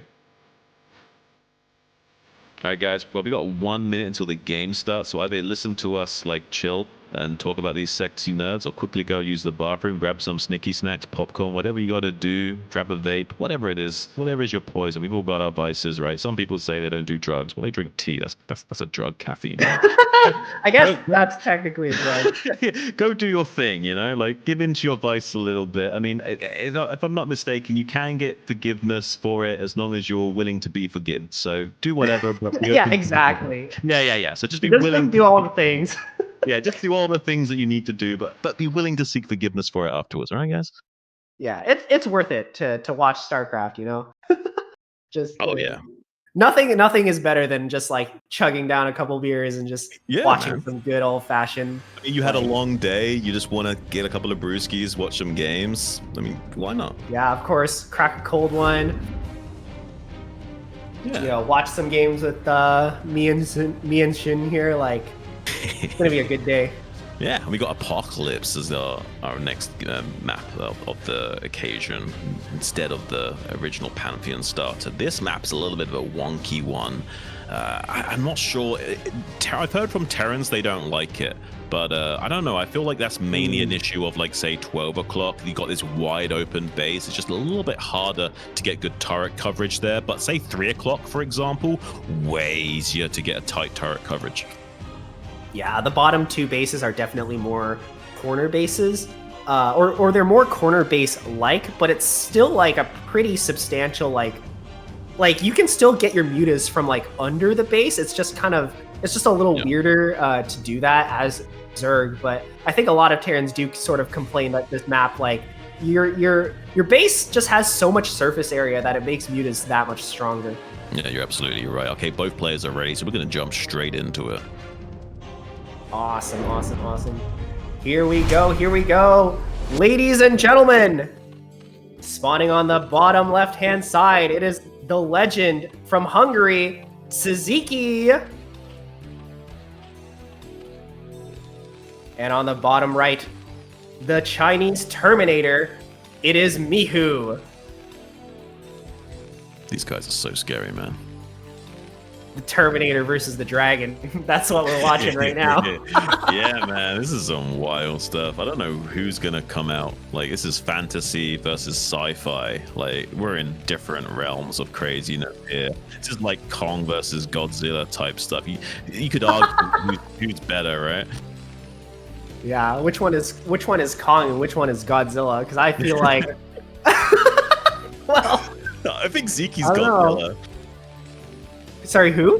Zyky, because that's more lizard-like, like a dragon, right? So it's got to be Godzilla for Zyky, and Mihu's this unstoppable King Kong, right? Oh, oh, where did these images come from? This is so funny. That's BSL 13 memes coming back from the dead. Oh, that's pretty funny. Thank you, Mr. Bombastic, for that. That gave me a nice little chuckle. Oh, I'm a little bit lightheaded after that. Woo. Man, that is so funny.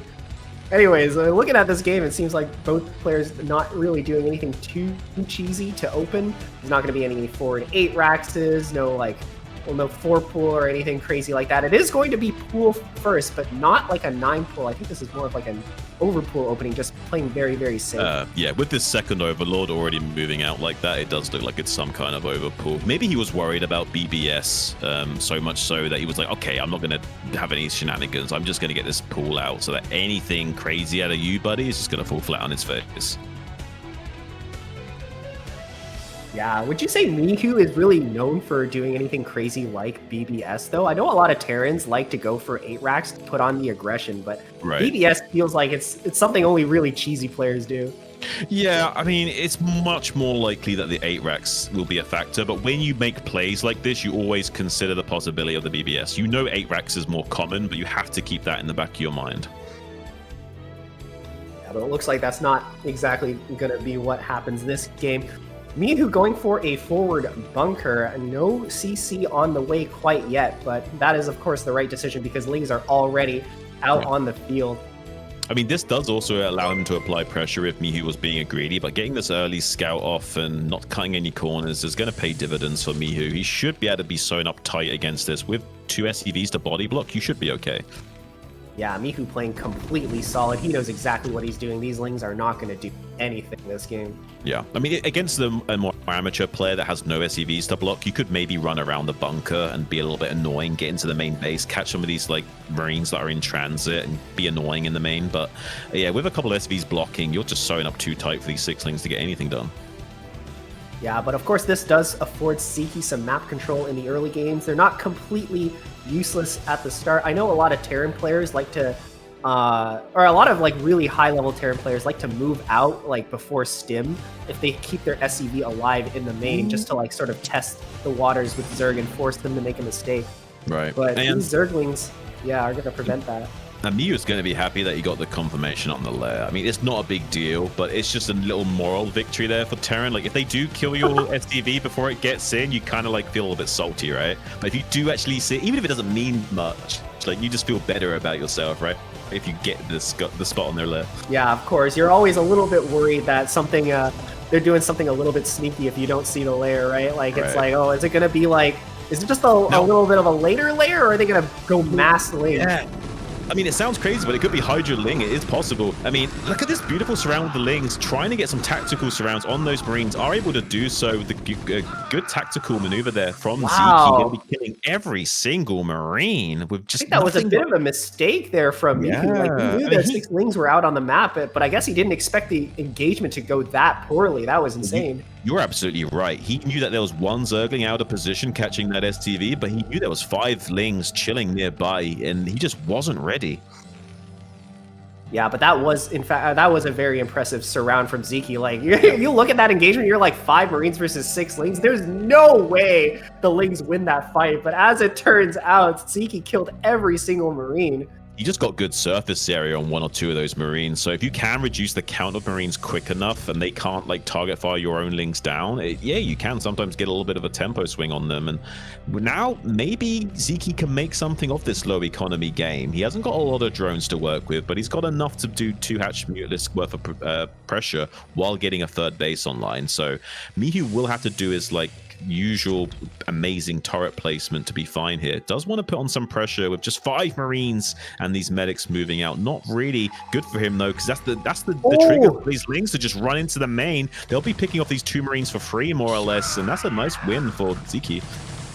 Yeah, these Lings are going to go into the main base and just cause mayhem. Meanwhile, 2 Sunkens being built. They're built in a little bit of an odd position, I have to say, but it should be more than enough to defend from Mihu's attack. Mihu only has that many Marines. Like, he lost 5 in the early game. Imagine if Mihu had like 5 more Marines right now. I think he'd be in a way better position. This is why Sziky's such a strong Zerg. Like, he gets just a tiny bit more value in those trades than most Zergs would. You know, like just a little bit of good target firing allows him to kill like 1 or 2 Marines more than the average. He's really, really impressive stuff from Sziky, squeezing out enough juice out the orange with such few units. Yeah, now the turrets are going to be up, so we're going to see just how much damage Sziky can get done with these mutas. Turrets are not as strong as you might think against a big group of mutas. They do need Marine support to really be able to defend, and Mihu is, of course, down on mutas, so that old, like, you know, or not that old, but like we were talking about before how Mihu is just like completely like unbreakable, like with his turret placement and his muta defense, but now that he's on a like kind of a disadvantage, like are we going to be able to see Sziky like just get like a ton of damage with these mutas? Well, it is possible. I mean, there is one tiny hole that can be exploited underneath the barracks here, but otherwise the turret positioning is really potent from Mihu. The turrets act as zone control and like basically time-saving devices because you can repair them and buy the Marines time to come in here like this. Oh my god! Right, look at this. He's already sniped 1 muteless down, and the other one's on red HP, and he didn't even lose the turret. Like, this is how was crucial. This is how tight you have to be as Terran to not take any damage. Like pre-repairs, you have to like see the mutas coming in, already send the SCVs to repair. Yeah, and Mihu already starting to build his Marine ball back up. That, I gotta say, I'm very impressed with Mihu's defense. Like, that was, like, he lost that many Marines in the early game, but already the game is looking a lot more even. This is, it's almost like he didn't even lose those 5 Marines to begin with. Yeah, but Sziky's no slouch. He finds the one pocket of weakness on those barracks that he can keep coming back to exploit on each round of production and kill at least 1 Marine for free. So if he wants to, he can abuse this angle here that I was talking about earlier. There's one point of weakness in the whole setup for Mihu, and Sziky has found that and is starting to exploit that. Yeah, Mihu forced to lift up the barracks. You never want to do that as Terran. You always want to be maintaining constant Marine production. But Mihu spots a weakness in Sziky's defense as well. Like, this base has nothing here to defend. It might just go down. Oh, this is so painful. These drones can't even escape as well. Losing the hatchery and the drones is basically GG. Like, even just losing the hatchery is GG. The only way you can't lose from this position if you're counter-attacked in your base trading and killing lots of SCVs, and he's not, so it's just over. Yeah, that's a bit of an unfortunate game one for Sziky. He looked to be in such a powerful position from the start, but you really need to like defend your third base. Maybe he wasn't really expecting such an early move out from Mihu. Like Terrans don't usually like put on the pressure at that point in the game, right? I mean, Ziky's like bluffing a little bit too much there and being a bit too cocky about it. He's supposed to be dogging the bio ball more and making sure that it's like, you know, not doing anything too crazy. And basically Mihu's calling his bluff and saying, right, well, if you're going to be too greedy with your damage, I'm just going to send my army out and kill your base.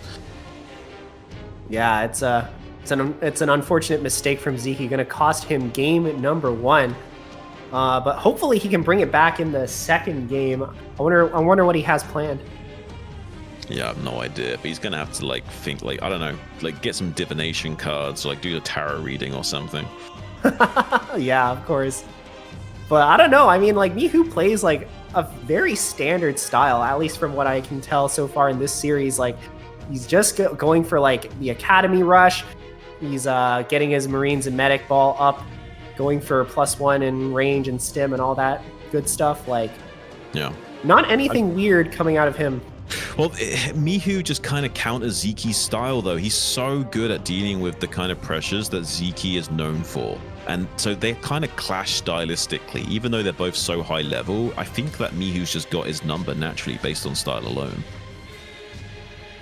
Yeah, I can see what you mean. It does seem like Mihu has sort of has his opponent figured out in a way. Like, even though that early Marine move out didn't do anything good, like, he's just like he still defends everything, and he gets like the surprise on the third base. I mean, if anything, it just baits Sziky into tunnel visioning his aggression too much. So if anything, it worked out in Mihu's advantage, weirdly.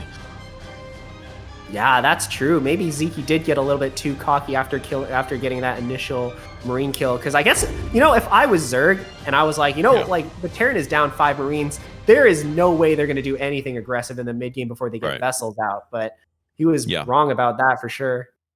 Yeah, I mean, he just needed to be a little bit more cautious with his muters and just go back and check on that bio ball a little bit more, a little bit too over ambitious there. But we're going to be going into Vermeer as our next map. And this is such a nice map. It's a shame we're going to be seeing it out of the rotation soon and maybe not for much longer. I would like to see this map stick around, though. I think both players are ready. So we're going to be jumping right into this game here, guys.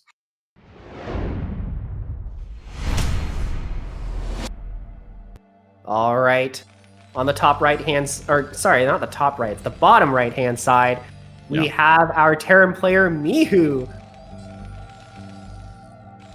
And spawning on the bottom left, down 0-1 in this game, in this match, we have Sziky. You did that in game number 1, by the way, like way long ago. You said that they were top left when they were bottom left or something in the first game. Yeah, I always mess that up. It's kind of funny. Like, I never get that right for some reason. You're getting your left and right correct. You're getting your up and downs wrong, you know? Yeah, do you live on the moon or something? Like, is your down my up or what? Oh, I don't know. I definitely live in the northern hemisphere, if that's what you're asking. I don't know why I get those two. I feel like most people get left and right mixed up, but I always get top and bottom mixed up. I don't know. Right. Yeah, I don't know. I've not heard of that before. I mean, you've never done it left and right. It's always been up and down. So I'm curious if that will still remain to be the same. I have no idea. I think top is just easier to say, so my brain defaults to top. That's my current guess at it. You try and pick as few syllables as possible, do you? Yeah, I'm just lazy. I just like don't. Bottom is too hard to say. Like, I can't do it. We've waited this long to finally figure out that you're just lazy with your syllables. Yeah. Oh man, this game we keep going for a wall off. Yeah. That's so always strong to do. Zergs need to start four-pooling. Until Zergs start four-pooling again, you'll see this all day, every day. I'm telling you. Yeah, it'd be really exciting to see a player like Sziky go for a 4-pool. That's definitely not something you see every day, but you do see that. Like, some players do that in like ASL, SSL, like the top leagues. There's always that one guy in like the round of 24 that he has to 4-pool game 1. Like, yeah. Artosis is not right about a lot of things, but one thing he's right about is Zergs need to 4-pool just a little bit more. Just a little bit more, because you can't let these Terran scumbags get away with a free wall in every single game, guys. Every single time. Dude, even some of these Terrans get away with the wall off if they do 4-pull. Like, not only do Zergs have to 4-pull, they have to do it well as well. Oh yeah, that's the thing about it. It's not even fair. Like, the counter to the build has to be executed well. It's like, come on, like, what are we doing here? Like, Terrans have got way too much for their money. It is what it is. Yeah, of course. Yeah, the wall off, of course, like, is just so powerful because it lets Terran get away with being on one barracks for like such a long time. They can get so many more SCVs. They can get their tech out Marines. You can do so many things. You can do anything you want, baby. You can min-max your build to your heart's content. Yeah, the world is your oyster at that point, right? Like, all sorts of builds just like start to magically appear, like like crazy fast timings as well. Like, and it's going to be just a straight up 2-hatch muta play from Sziky. He doesn't like going for this sort of like 2.5 hatch style usually. He likes to go for the very fast lair timing at around about 256 instead of that 302 sort of timing to optimize for lava. Against Mihu, though, do you think it would actually have been a better decision to do something a little bit weirder, like even weirder than 2.5 hatch, like Lurker or something like that? Yes, the answer to all those questions will probably be yes, because you can't play straight up against Mihu. He's just too dialed in on that level. Like, this is what he excels in. This is why he's got like an 80-90% win record in BSL against Zergs. He's an absolute monster. You can't just do his bread and butter and expect not to be turned into toast. Oh, there's a hole on the bottom side! Okay, this is totally crazy. I don't understand what just happened there. I don't know why he thought he was safe. He should have known about that hole in the wall. I thought he knew better than me, but this is crazy. Like, how does he not know about that hole in the wall? There's a little bit of a weird misstep from Mihu not to have that plugged up by at least a Marine. But it's not going to be too big a deal. If he can distract the Marines while the Lynx come into the natural and get a pin summon of this will be huge. 3 Marines isolated. Now the natural expansion is exposed for Mihu and the production line is cut off. Marines are trying to retake the natural expansion with the help of an SCV train coming down. There's a lot of pressure from Sziky with speed kicking in.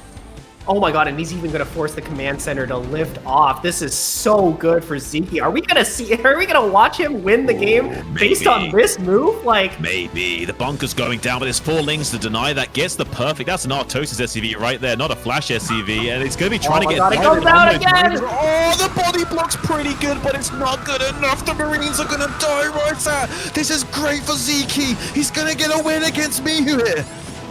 Oh my god, ain't no way Mihu forgot to plug the wall on the bottom side, and now this happens? Are we for real? The Terminator bleeds!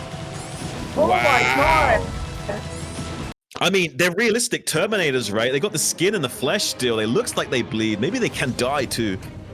Yeah, this is a little bit of a I feel it was a little bit of a glitch in the Matrix. Like, how did he not, like, like, is there supposed to be like that was a, like the scene from the that was the first scene in the Matrix where like Smith's in the tower and Neo shows up with the chopper and the minigun and Smith's like, no, and he just starts mowing him down with the minigun. That's definitely what it looks like. That's a great analogy. He just saw that there wasn't anything there and he just went ham, just started holding down the Z key. Good one. Oh man, wild. That's okay. Well, this changes everything because now there might be enough momentum for Sziky to take this best of 3 series. This completely opens it up. Yeah, both players are now 1-1. The next game is going to decide the winner of this little series we got going on here. Like, man, like what's gonna happen in that next game? I mean, we were talking about before how Zergs need to start 4-pulling to punish walls, but like, he did end up punishing this wall after all. I mean, he punished the wall just in a different way, and I'm so surprised he didn't have that hole plugged. Surely he knows that. He must have made a mistake and just thought it was wall link tight. Yeah, I guess it is kind of hard to tell sometimes with these maps. Like, some maps, like, I guess it's hard to tell because of the egg. Like, I think if there's a doodad there instead of an egg, it is tight.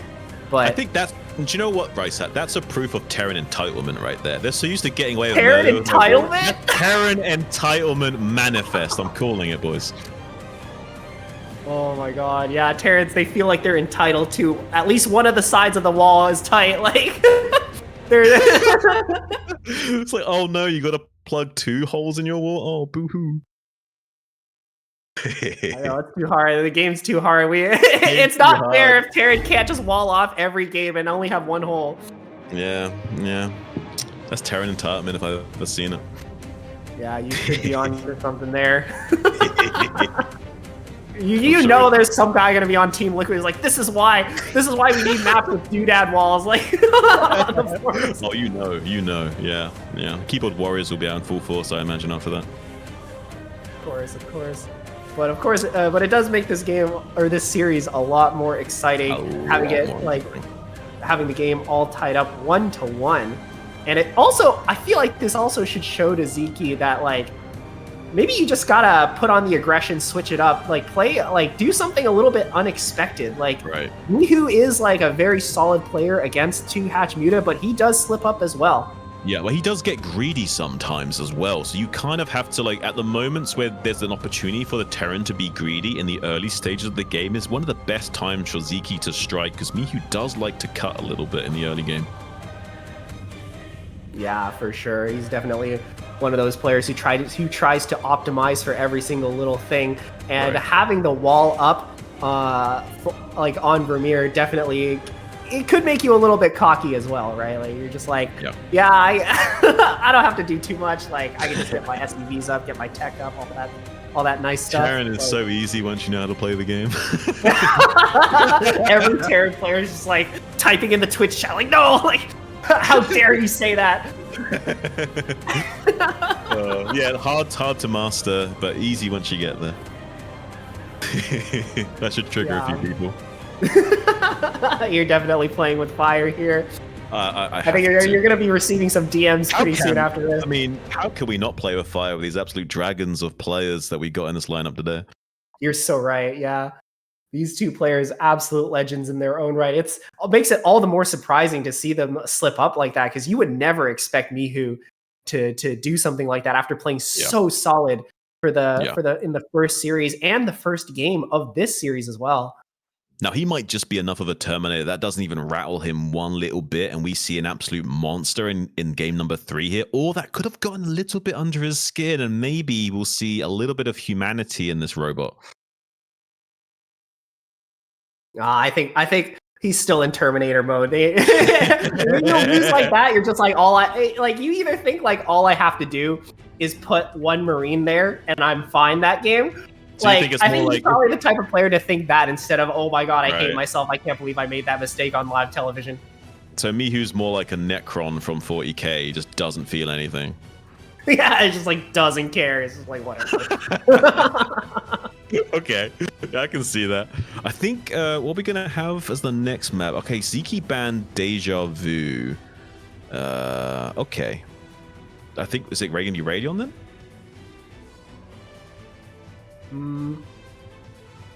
Yeah, it looks like it. Okay. Radion map number 3. Yeah, I think we're going on Radion, guys, as our final decider here. I'm pretty excited. It's a very, very standard map. I mean, it's one of those mid-ranges. You got either a 12-player or 16-base map usually, but instead this is a 14-base map, but they're all gas expansions, and the longest rush distances we've got as well. So hopefully we'll see a long, drawn-out game between these two titans, but who knows, anything can happen, especially on those horizontal axis of very close distances to those natural expansions. We'll be starting right here, guys. Yeah, I definitely think Radion is an interesting map to play on. I think we're going to be in for a treat, spawning on the... Oh, I almost said top. Okay, spawning on the bottom right-hand side of Radion. We have StarCraft Sziky. And on the top left, we have the Terminator. It is Mihu. You got it, buddy. You did it. I'm so proud of you, RiceHat. Thank you. I was actually almost about to say top. Like I felt the words forming in my mouth, and I was like, wait a second, I should think about it before I do the player introductions. Nice, buddy. I'm proud of you. Look at this. You're already coming such a long way in your casting career. Yeah. I'm this is definitely a good bit of character development we see. Yeah, I like it. I like to see it. This is your first debut in BSL casting, I believe, right? Yeah, I've never really casted in BSL before. I've only done CPL casts in the past, so yeah, definitely new to the scene. That's for sure. Oh, welcome to the big leagues. I hope you're enjoying your stay. I'm sure the viewers in the chat are enjoying your personality already. You're very bubbly and alive. Thank you. I mean, I'm very much enjoying these games right now. Like we've been in for like a lot of excitement. Even that TVT series was just a blast. Like what an amazing show from these players. I mean, there's probably a few casters that didn't want to take this job just because of the mirror matchups. I think those guys missed out. Yeah, I think they did. I mean, I definitely am one of those weird people who like watching TVTs. Like, I remember in the Montreal land, me and Javier both like begged Aaron to let us cast Artosis versus Gypsy, and Aaron was just like, "Okay, fine. Like, nobody wants to cast that anyway. Like, it's yours." Yeah. I mean, it'd be like that sometimes, right? I mean, so you got a bit of fascination for that matchup, huh? Yeah, of course. Dude, I think TVT is such an interesting match to watch. It's like watching two players sort of play chess, but every once in a while, like everything blows up. Like, okay, so it looks like nothing crazy this game either. Both players similarly doing the same like on-brand thing here. Looks like Sziky optimizing for a very fast 2-hatch lair, and Mihu probably going for a very standard 1-rex fast expand, but this time no Walden. Yeah, no Walden. He's learned his lesson, I think. No more of that. I mean, I really would love to see Zerg start four-pooling again. I'm going to keep talking about that every single cast I do where there's a ZVT, where there's a wall-in and not a four-pool. Yeah, it's always a little bit scary to go for like a four-pool though, because what if like... Because wall-ins are good, but only for certain spawn locations, right? Like if you don't represent, but it's like poker. If you don't represent the range and they know how tight your range is, you can just be absolutely like mind gamed to hell and back again. You have to be able to represent a wider range of play. Yeah, you know that you make a fair point. Like we see Mihu is definitely one of those players who like to optimize super hard, and if he knows exactly what you're going to be doing, he's going to like base his entire plan around that just to like eke out as much of an advantage as possible, knowing the type of player you are. Exactly, yeah, astute observation for sure. But he's going to be catching this SEV pretty early on, which means I don't think he'll be able to identify whether or not it's a 2-hatch lurker or not. This would be a great time to throw out a 2-hatch lurker. It might not pay off, and I doubt we'll see it from Sziky because it's just not good. It's just not good at all. But it's so not good that Mihu might not expect it. You know, you might be onto something there, but I feel like there's an additional element of like both players being cross spawn. Like if you're cross spawn going for a lurker all in, it takes that much longer for your lurkers to get across the map. It's not super good. What would be good is if he did a mind game where he built both the den and the spire, and then if he scans only one of them because he optimized and went for just a singular comsat, you then hit him with the other tech and just hope and gamble on the 50-50. I literally played a practice game the other day with a Zerg who did that. I had it my SCV in their base, right? And they built a Hydra Den, but they secretly built a Spire in the natural, and I skipped scanner, or I didn't skip it, but like I didn't scan like the base because I was already convinced they were going Hydra, and all of a sudden 6 mutas come out of nowhere. Like, oh my god. Yeah. There's so many Terrans only optimized for just one singular scanner, trying to squeeze out more SCVs. Oh, look at this from Sziky, trying to get into this position. Beautiful SCV pool, going to be dying further damage. A little bit of a lost mining time for Mihu. Will be a bit of a compensation for investing a few links in this pressure for Sziky here. But no bunker has been built from Mihu, which has to be pointed out. Getting away with not having to build a bunker is a big deal. Yeah, especially if Ziky's like putting on the pressure and it's just not really paying off. This is just an even bigger advantage for Terran at this point. But I still appreciate the move from Sziky, sort of recognizing that maybe Mihu is a little bit weak to early Zergling pressure. He did lose to it last game, so maybe something can happen this game. But unfortunately for him, it didn't quite work out. Yeah, I still like him trying for that, but I'm curious to see how he'll follow this up. And we do see 2 Firebats pop out in a round here from Mihu. He's really respecting the possibility of these Lings causing him havoc. He scans in the main base as well, sees the 3 eggs on the way, can assume that it's Mutalisks, and will now need to optimize his defenses. Does make this bunker here, and he hides the Firebats in the bunker, so if Sziky goes for a committed attack here, he won't even know about the Firebats before he's fully committed, and that could spell disaster if he ever does go in for that dive. Oh, that's true, actually. Yeah, if you put your fire bats in the bunker, the Zerg won't know that they're there until your Lings actually try to attack it. That could potentially be like a big, nasty surprise for the Zerg if he tries to go for some kind of Ling push.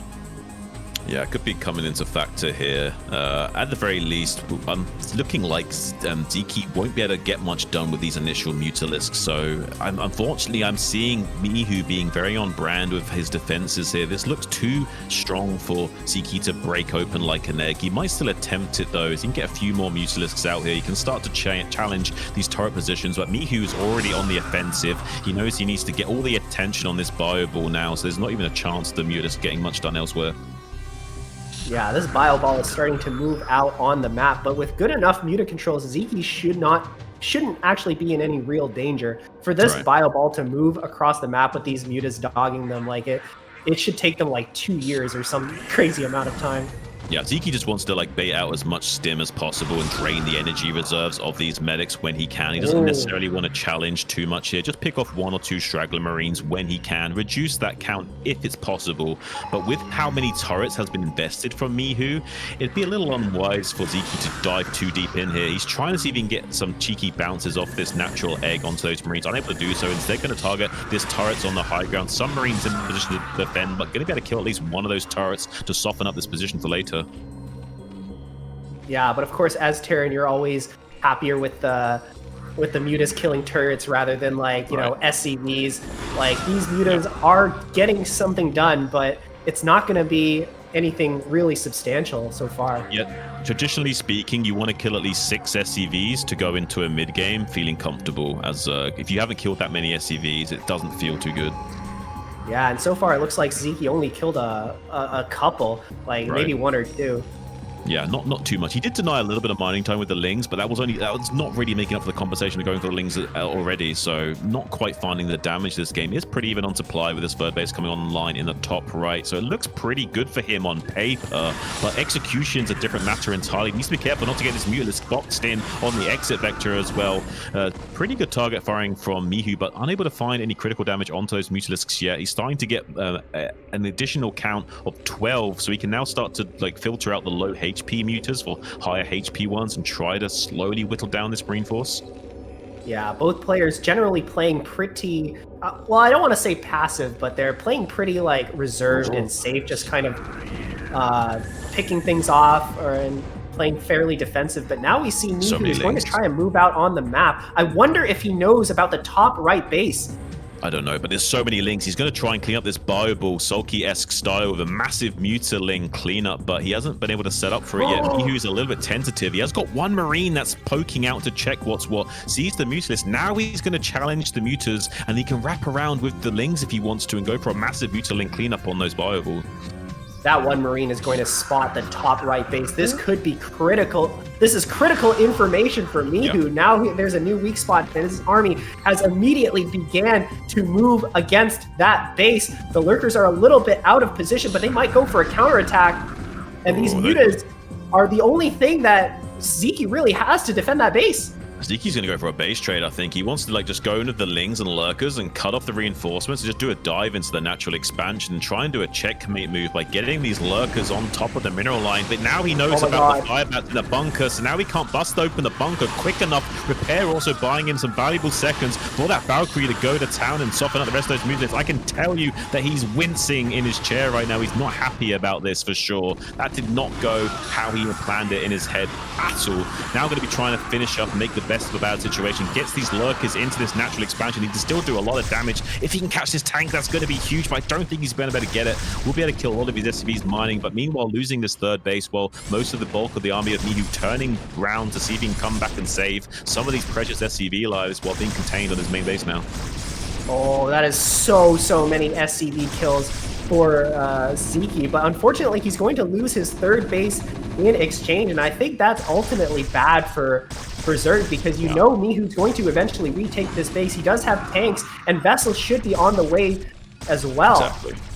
Yeah, it's going to be a little bit dicey for Sziky to really get anything done here, and he can't even come in here and support these Lurkers or any additional units because of these forces on the outside as well, so This is really rough. I think he might make a play for it, though. I think he might try and pincer maneuver these Marines from both sides, from top and bottom, and then go for the ramp, but I'm not sure if it's going to pay off.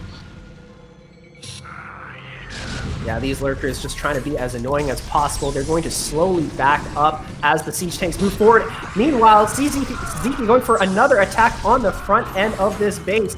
But unfortunately, these tanks are just going to be too much for these lurkers to try and contend with, and the bio ball is still as scary as ever.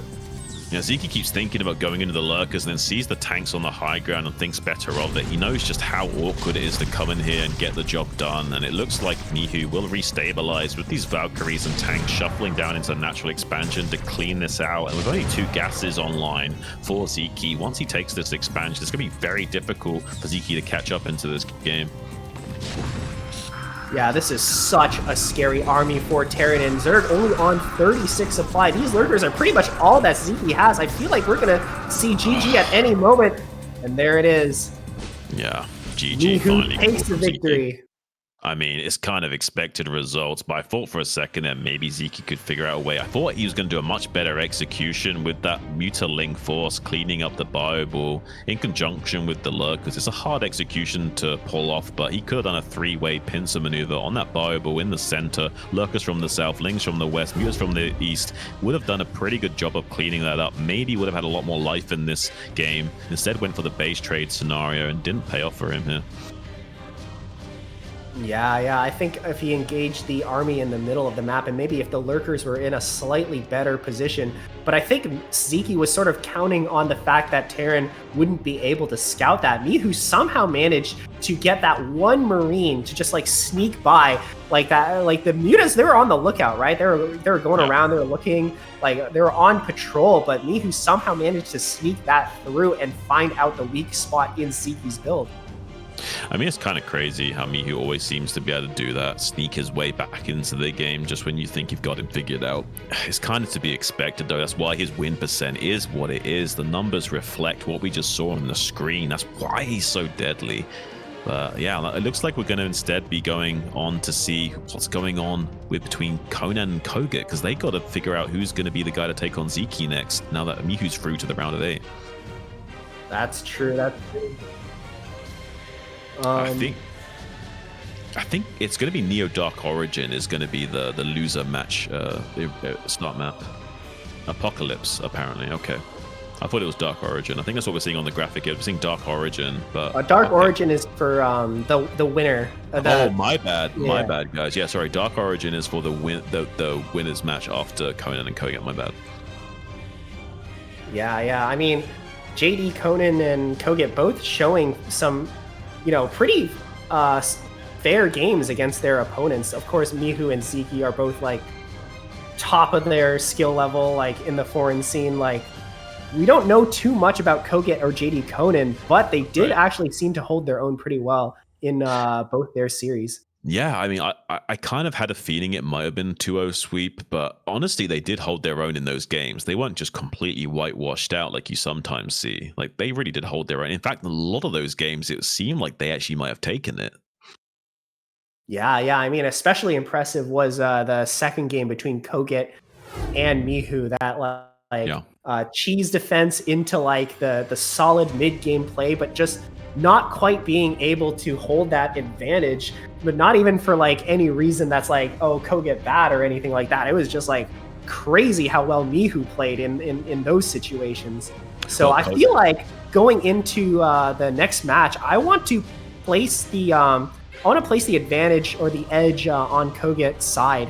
I think he's been showing just amazing games today. Yeah, I mean, well, kogeT is going to have a chance to redeem himself.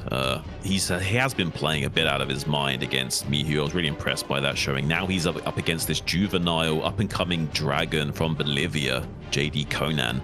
Maybe this is a small enough beast for him to slay.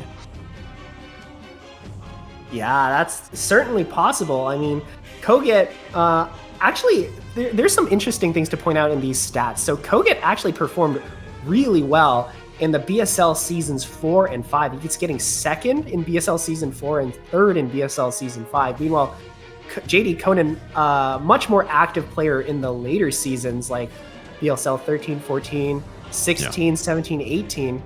but not quite doing as well as kogeT did in the older seasons. Yeah, it's definitely like experience versus young blood here. kogeT is a pretty old school player, whereas Conan, much more fresh on the scene for a few years. He's got a few titles under his belt from 2021, but really only in the last couple of years has this guy been putting in the extra hours and taking the game a little bit more seriously, representing his team Disturbed Mind.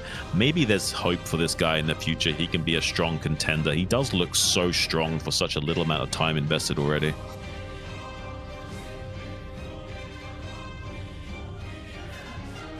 Yeah, for sure. But yeah, I'm really not so sure, like, in Zerg versus Terran, what exactly matters more, right? Like, is it the experience and the game knowledge that truly determines it, or is it like purely mechanics and skill and macro, micro? Since it's an online game, experience matters much less. On live, like in SSL, when they're actually on stage, experience matters like 10 times more. So I think that works a little bit in Conan's favor, that the experience is harder to shine through here, because the nerves aren't as strong as they would be if you were playing live on stage. But there's enough nerves going on that still experience will have a lot of value here. So even if you are a slower player that's a bit more grizzled, you're still going to be able to be a bit more calm under pressure and be able to just figure your way through the weird situations that occur. Sometimes the calm and collected player will just have such more better behavior trees to follow in that late game, that they can usually turn like weird situations into wins just based on like being calm and collected and having that composure to think thoroughly rather than just playing like a maniac. Yeah, I mean, even though you are playing from the comfort of your own home, you can never discount the fact that you are playing live, right? And there's at least like, you know, like hundreds of people watching you at this point perform, and that's definitely going to be a lot of pressure, a lot more than if you're just like laddering. Yeah, I think both players are ready, but you're absolutely correct. There is still a factor of psychology at play here. Can they keep it together? We're going to be finding out right here.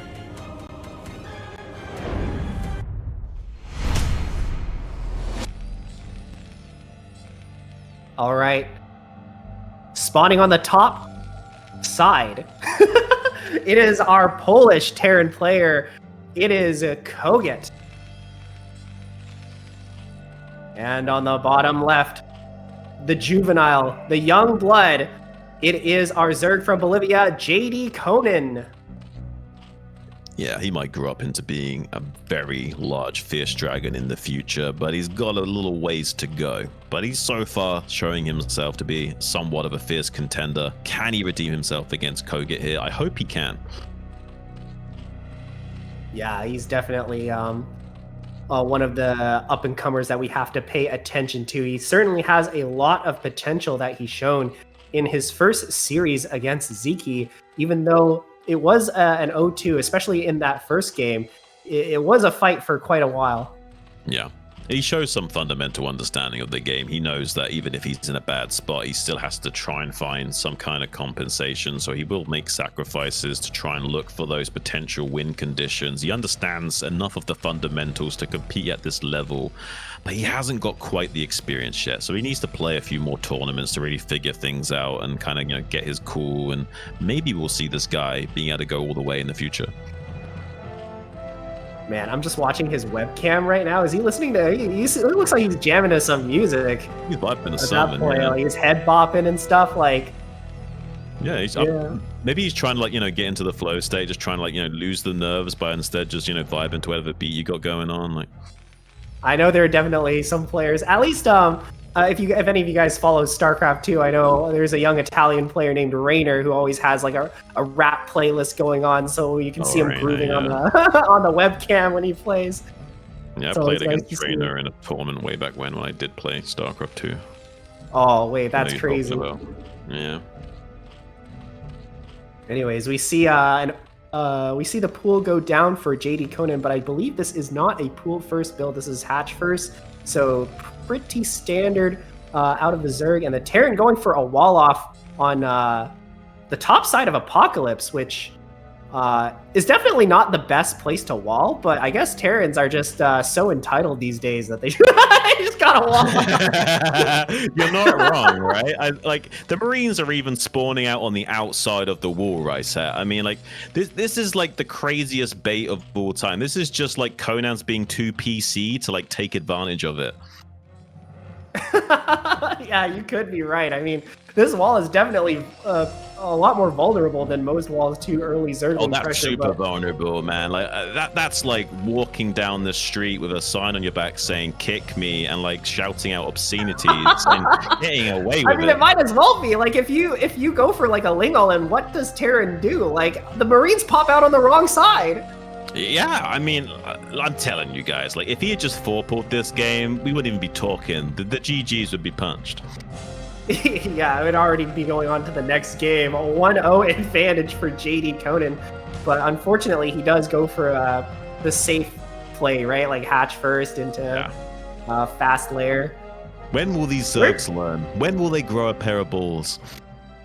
Yeah, they're becoming too predictable, man. It's because Larva is it's because Larva hasn't been playing, dude. If Larva, yeah, we need to see some feet playing, right? We need to see some guys playing his feet. If he showed more of his games, then maybe Zergs will be 9-pooling on game 5 a lot more. You need to see someone like Larva come back into the scene and show the Zergs how to play with a bit of spunk again. Yeah, or maybe like it doesn't have to be Larva. Maybe one of the round of like 24 players that like there's always like a couple that 4-pool like every series, right? And it's like like I don't remember what their names are. They're like there's one who's just like name is like a bunch of numbers. Like I don't even remember. No, you're talking about 8815. Oh yeah, 8815. Yeah, I remember. There's a map named 815, which is what he's named after. And it's one of those maps which it has like just like a link size ramp in your main base. So you're like it's for like funky. Whoa! We just saw a bug. We just saw a bug, and that's hilarious. What? Wow. What just happened? Oh my god, is JDConan gonna win off of a Ling Rush? Like, just like we predicted? I don't know. I don't know if he cancelled the Marine as it popped out or what exactly happened there, but that was not supposed to happen. There's a little bit of a game code bug there. It does have one SCV to block this, but he can't get through on the other side like Sziky was able to, so a little bit of an advantage here for kogeT. He needs to at least repair this with 2 SCVs to outdo the DPS of 6 Lings. You can also run away the Lings that are on low HP to force a maximum repair bill out of that to get a little bit of compensation for your lava and investment in Lings. Yeah, JDConan is just doing a little bit of light poking, not going all in by any means. If he had like 12 Lings instead of 6 in this situation, I feel like he could just like kill the SEV and just kind of win the game from there. Yeah, probably. I mean, I don't. He's not going to. I think we'll probably just see. Actually, I think he made a mistake. I think his Overlord was a little bit late there, so his timing of his mutas are a tiny bit skew-if. So he won't have like a really strong muta timing, but he'll go up all the way up to 7 pretty quick. So you won't have like the initial pressure of the mutas that you usually have, which will give kogeT a lot of breathing room initially to set up these defenses. So it won't be a big deal that he hasn't got many Marines built, that his turrets are a little bit delayed. It seems like kogeT is a little bit more optimized to what Conan's doing thus far. Yeah, and behind this, kogeT already like showing a bit of a different game from Mihu, going 2 factory at Goliath instead of like the usual mass marine medic. And he's got 2 machine shops as well, so like he's getting all of the upgrades really quickly. So he's gonna have the vulture speed and the Goliath range done very quickly, which means there's a lot of counter pressure going on right now because there's no sunken to deal with this because he didn't know there was going to be vultures made. There's the panic sunken there, so now these vultures can be super annoying with their fast speed upgrade. Oh my god. And the vulture spots the 3rd base as well. This is crucial information for the Terran player. Like, now all of a sudden, like, JDConan is going to need to spend a lot more money on defense, knowing that base is vulnerable. And now the vulture gets into the main base. It is 3 hits to kill a drone due to the 1 HP regeneration. Doesn't quite get the target fire. Oh, he doesn't get it. He misclicked the other drone. He misclicked the other drone. Oh, that is too bad. Anti-micro there. Yeah, a little bit unfortunate. If he had done nothing, that would have killed the drone, but that's a little bit unfortunate. It does kill the drone on the other side of the map, so a little bit of compensation there. Not too bad. Does keep the mutas at bay and gives him time to build up a solid defense back at home as well, which is the crucial thing here. Not only is he putting on pressure to Conan, but he's giving himself a lot of oxygen to min-max his build, get everything perfect back at home. Yeah, things are looking really, really good for the Terran. Like the pressure, and also like look at how many turrets he built. He barely built any turrets at all, and he's not getting punished for it because these vultures are just being so annoying. Yeah, they're killing it. Just a few drones are super annoying for Conan, and now he's getting pinned back because he has to worry about when these vultures might run by, so the mutas can't really do a lot of their own pressure inversely, and now kogeT can kind of explode on top. He has gone for a very low factory count initially. He's starting to add on the factories now. You either go for very upgrade heavy style with double armory, or you go into like 5 factory worth of Goliath production. If it's 5 factory worth of Goliath production like this, you kind of have to stay on pure mutalist production to keep up with it. We do have to see Burrow upgrade as well to provide scouting information for free. There will not be scanners for some time, nor vessels, so Burrow is a really good upgrade. So it's going to be a pure Goliath build coming out of kogeT here, trying to put a critical mass of Goliaths out onto the field to try and overwhelm Conan. Yeah, I always love the Burrow upgrade from Zerg, and I think it is very strong against this sort of vulture opener, because now you have a second answer to the vultures trying to come in and harass you. You just like burrow your drones, and the Terran will either have to spend a scan there or just run away. Right. Yeah, Burrow is super good defensively and just to get scouting information. Vulture's still coming into the main base and being super annoying. The mutas will come and clean this up, but just scouting information, being a little bit annoying, even just like, okay, he sees the Burrow upgrade, so it's good that he now knows that that's a factor. So he needs to keep in mind that there will be burrowedlings out on the map, so he knows that he's being spotted right now, even though there's no overlord to see that. He might want to do a little bit of a push soon. He might want to come over to either the third base here or the natural and put pressure on the rally, but he has got like 6 factories worth of Goliaths coming out. That's a lot of Goliath production that Conan has to keep up with. Yeah, I think he's going to go for some kind of big push pretty soon. Like 6 factories is definitely not an eco build, that's for sure, right? Like these Goliaths are going to be out onto the are going to be on the move, and I think if JDConan doesn't have enough mutas, like this could actually, in fact, be devastating. Right. I think he's just waiting for his +1 to finish up, and then it's go time. He's already starting to move out now, and +1 should be done soon for kogeT. He's coming into the natural expansion, and at these exposed SCVs, so right when kogeT wants to push out is when Conan's putting the pressure on. Goliaths are not turning around. He's forcing a lot of panic sunkens coming down at his 3 o'clock third base location. Mihu is now trying to get over to the other side of the map to see if they can help aid in the defense here, but just 1 sunken is finished while these Goliaths start to go to town on that. Even though they're doing only 12 damage with these auto cannons, it is still enough to chew through these sunkens if they aren't all finished at the same time. Oh my god, this might actually...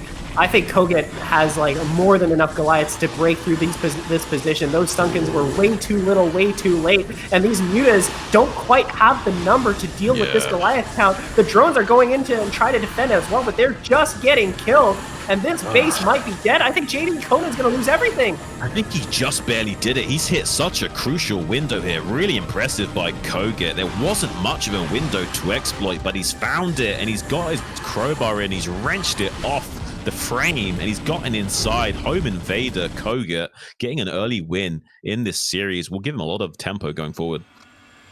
Yeah, very impressive victory from kogeT. He just played super solid, like wasn't punished for his wall, and like behind this you went for like a 6 factory Goliath push that just like looked completely unstoppable. Like JDConan just didn't have enough units to deal with it. Yeah, it was insane. Like, I can't believe this is the hard thing about this build is you're forced to keep making mutas as well. You have no luxury of tech switching into hydras. You'll just get stomped still. You have to stay on mutalist production. If it's 5-6 factory Goliath like that, you haven't really got an option. He tried to buy time with sandbagging, using sunkers. They were just too little, too late, not quite in time to deal with that. If you got like 3 or 4 sunkers already finished up, you're fine. But hitting him at that critical window, just too much to deal with. Yeah, and at the same time, like JDConan wasn't offered any period of respite that you would normally expect to see coming out of like Terran who's going mech, because of those initial speed vultures just like getting past all of JDConan's defenses and causing havoc, causing JDConan to keep having to run back with the mutas instead of getting critical damage done and slowing down the Terran. Yeah, really, really good stuff. It looks like kogeT is going to be banning Pantheon. Okay, it's interesting. But I think he's going to be taking a little bio break. So if you guys want to, this might be a good time to you yourselves go and grab some snacks, go and use the bathroom. I think personally, RiceHat, are you okay? I think I'm okay as well. I think I need to use the bathroom. Oh, you use the bathroom. Okay, you use the bathroom then. We're gonna take a little Yeah, break yeah. here, guys. Come back in a few minutes. We'll be jumping right back into this game here.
Okay, by the way, guys, I want to tell you very, very quickly that we're going to have the BSL Gosu League casts. This week is going to be on Monday, Tuesday, Thursday, and Friday, 9 p.m. So be aware the groups of the Gosu League are insanely strong. You can check them out on Team Liquid. As you can see, we have such a good players like Julian, Napoleon, Spine Exit, Max, Tuzan, Squeeze, and HBO Radley, Semich, Quark, Jumper, Ultra, Hawk, Nomad, Kreki, Nakapero, Flaco, Heyer, Venom, Dexter, Nimrod, Klauso, Kavapu, Kaken, and Ugox fighting to get into round of 16. So I just wanted to let you know very, very quickly. Have a nice toilet break.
Welcome All back, right. guys. I hope you got your snacks and your brewskis and whatever else is your vice. It might just be a tea. You know, maybe you're a little bit of a teetotal guy, pun intended. But caffeine is still a drug, RiceHat. Can we just get that out there? Yeah, I mean, it keeps you awake, it affects your brain. Like if you drink too much coffee and you stop, you get withdrawal. Like for sure, I would agree. It's a big stimulant, right? It has to be said. It's basically like liquid cocaine, just maybe not quite as addictive. I mean, I guess so. Yeah, it's just like it definitely gets my heart rate up when I drink caffeine. That's for sure. Yeah, I mean, similar to nicotine as well. If you're a smoker, I mean, that stuff's a powerful stimulant. I've actually quit, so I know the difference. My mind feels a little bit strange off of it, but overall more clear-headed. Yeah, I can see. Are you looking Oh my forward to God. this? Because I am. I'm looking forward to this, deciding like who's going to take this series. Because I mean, it's not as clean cut of a series as we've had in some of these other games. This is like the wild card match. You don't know what you're going to get. So far, 1-0 up for kogeT, but is he going to go all the way, or is Conan going to have a little bit of a tempo shift here? Feel like that last game wouldn't actually be super representative of what the series would look like, because kogeT did go for a bit of an unorthodox style. I think that might have caught JDConan a little bit off guard. He wasn't quite ready for the vultures. He wasn't quite ready for the Goliath move out. I think this game he should be a lot more prepared. Oh, absolutely, and I do think that Zerg's, generally speaking, not so comfortable playing against mech in general. You know, I mean, you do kind of know the theory. There's a lot of pro players that will say the same. They know the theory on how to play against mech. They just don't enjoy it, nor are they good at executing it. So sometimes the mech player can get won over the Zerg. Yeah, I think mech is playing against mech is puts you in one of those like kind of weird situations at like this kind of level where like all the players that you try to like mimic, right? Like the pros, none of the pros really play against mech that much. Right. So you don't actually get that many example games of how you're supposed to play against mech, but mech is still strong enough at this level that it can like kill you like easily. So like absolutely. Both players are ready. So we're going to find out. We're going to see a repeat of that mech action here or not.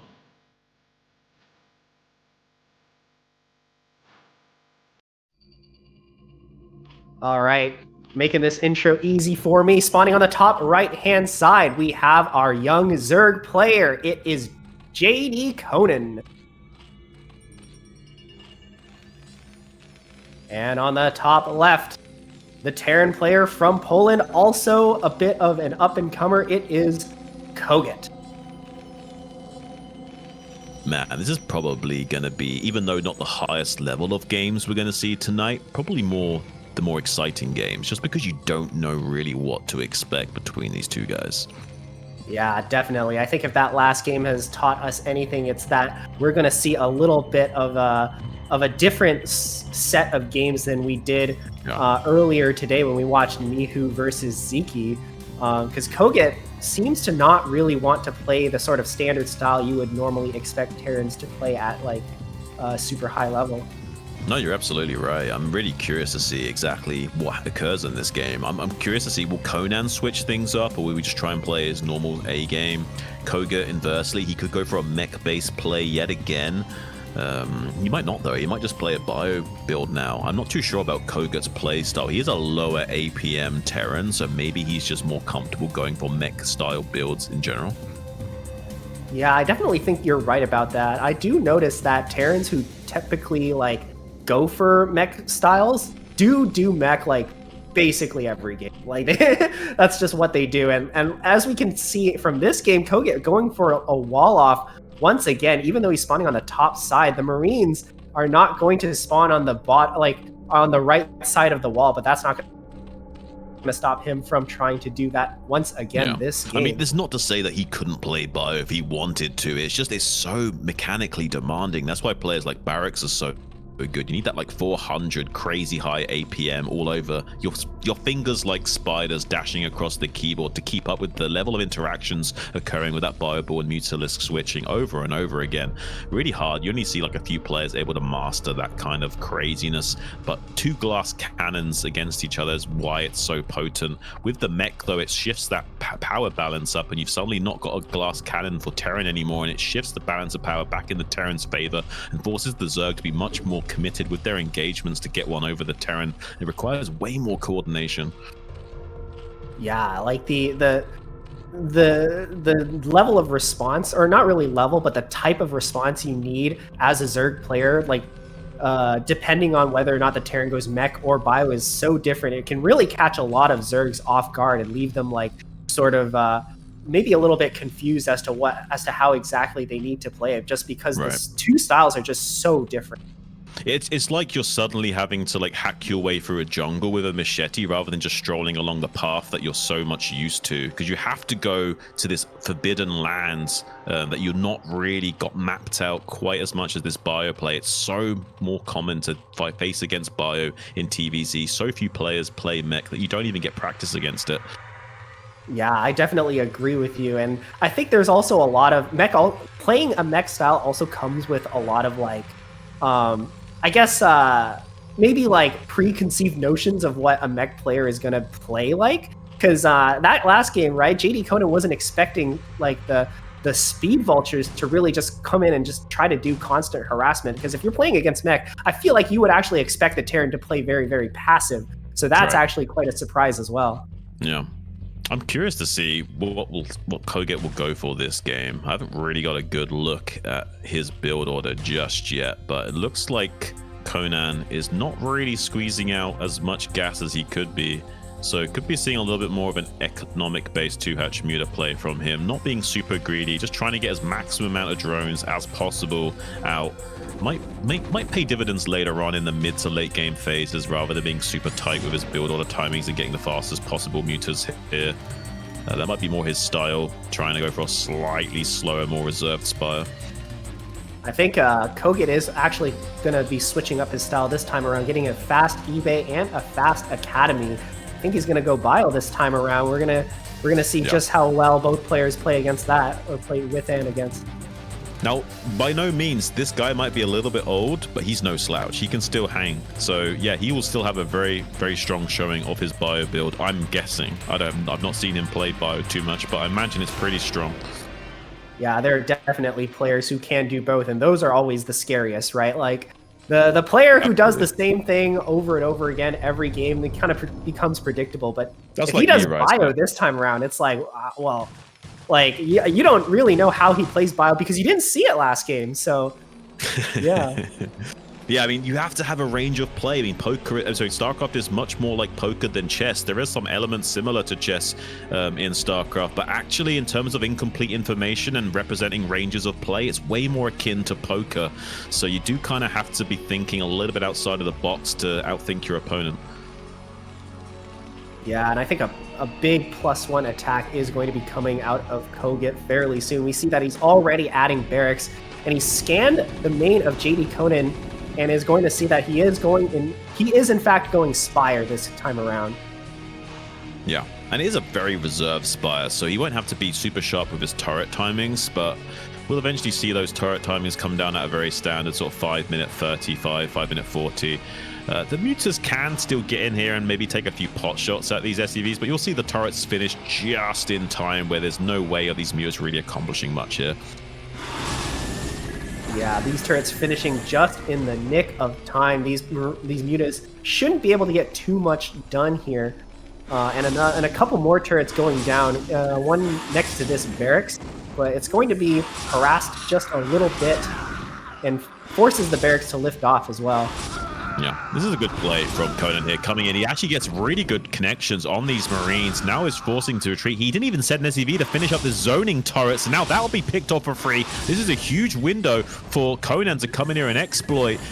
Having control over the ramp this early on is a big problem for kogeT. He's going to have to worry about this position becoming weakened more and more. You'll have to build up a critical mass of Marines who can begin to contend with this. He's trying to desperately get a zoning turret up on these supply depots to save them. He cannot afford to become supply blocked right now.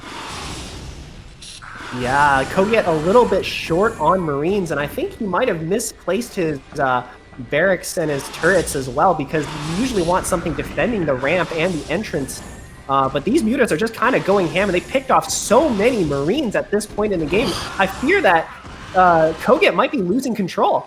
Yeah, no, I think he has lost control. This depot needs to be repaired desperately as well. Like, he's gonna lose the depot. Oh, that's a nasty supply block here, but he is ready for it. He does get the backup supply depot up just before that happened. Yeah. But he hasn't So got he does manage to stabilize. But he hasn't got a strong count of Marines to kick these Mutalisks out right now. Like, he's going to be able to keep the pressure on. The Marines have been shaved down enough that he's got this third gas going. If he wants to, he can keep the pressure on. Keep making Mutalisks, trade out the low HP ones. Just keep shaving off as much bio as possible. And whenever the Marines are out of position, just coming in and picking off turrets. Yeah, these Marines so far have done so much damage. Look at how small this bio ball is moving out onto the middle of the map. I think they shouldn't be able to really get anywhere, do any damage. These Mutas should actually just slowly pick them off, and that's exactly what we're seeing right now. I mean, he could be a little bit slower about it, but he's being a bit impatient. He just wants to get rid of it right here, right now, so he can come back to harassing with the Mutalisks again. Did lose one Mutalisk plus quite a significant amount of HP for that trade, but it's good enough. You look how many Mutalisks he's got right now. A healthy count of 11. No medic supporting this bio. This might just be game over for kogeT. There is not a single medic to recover this stimmed HP.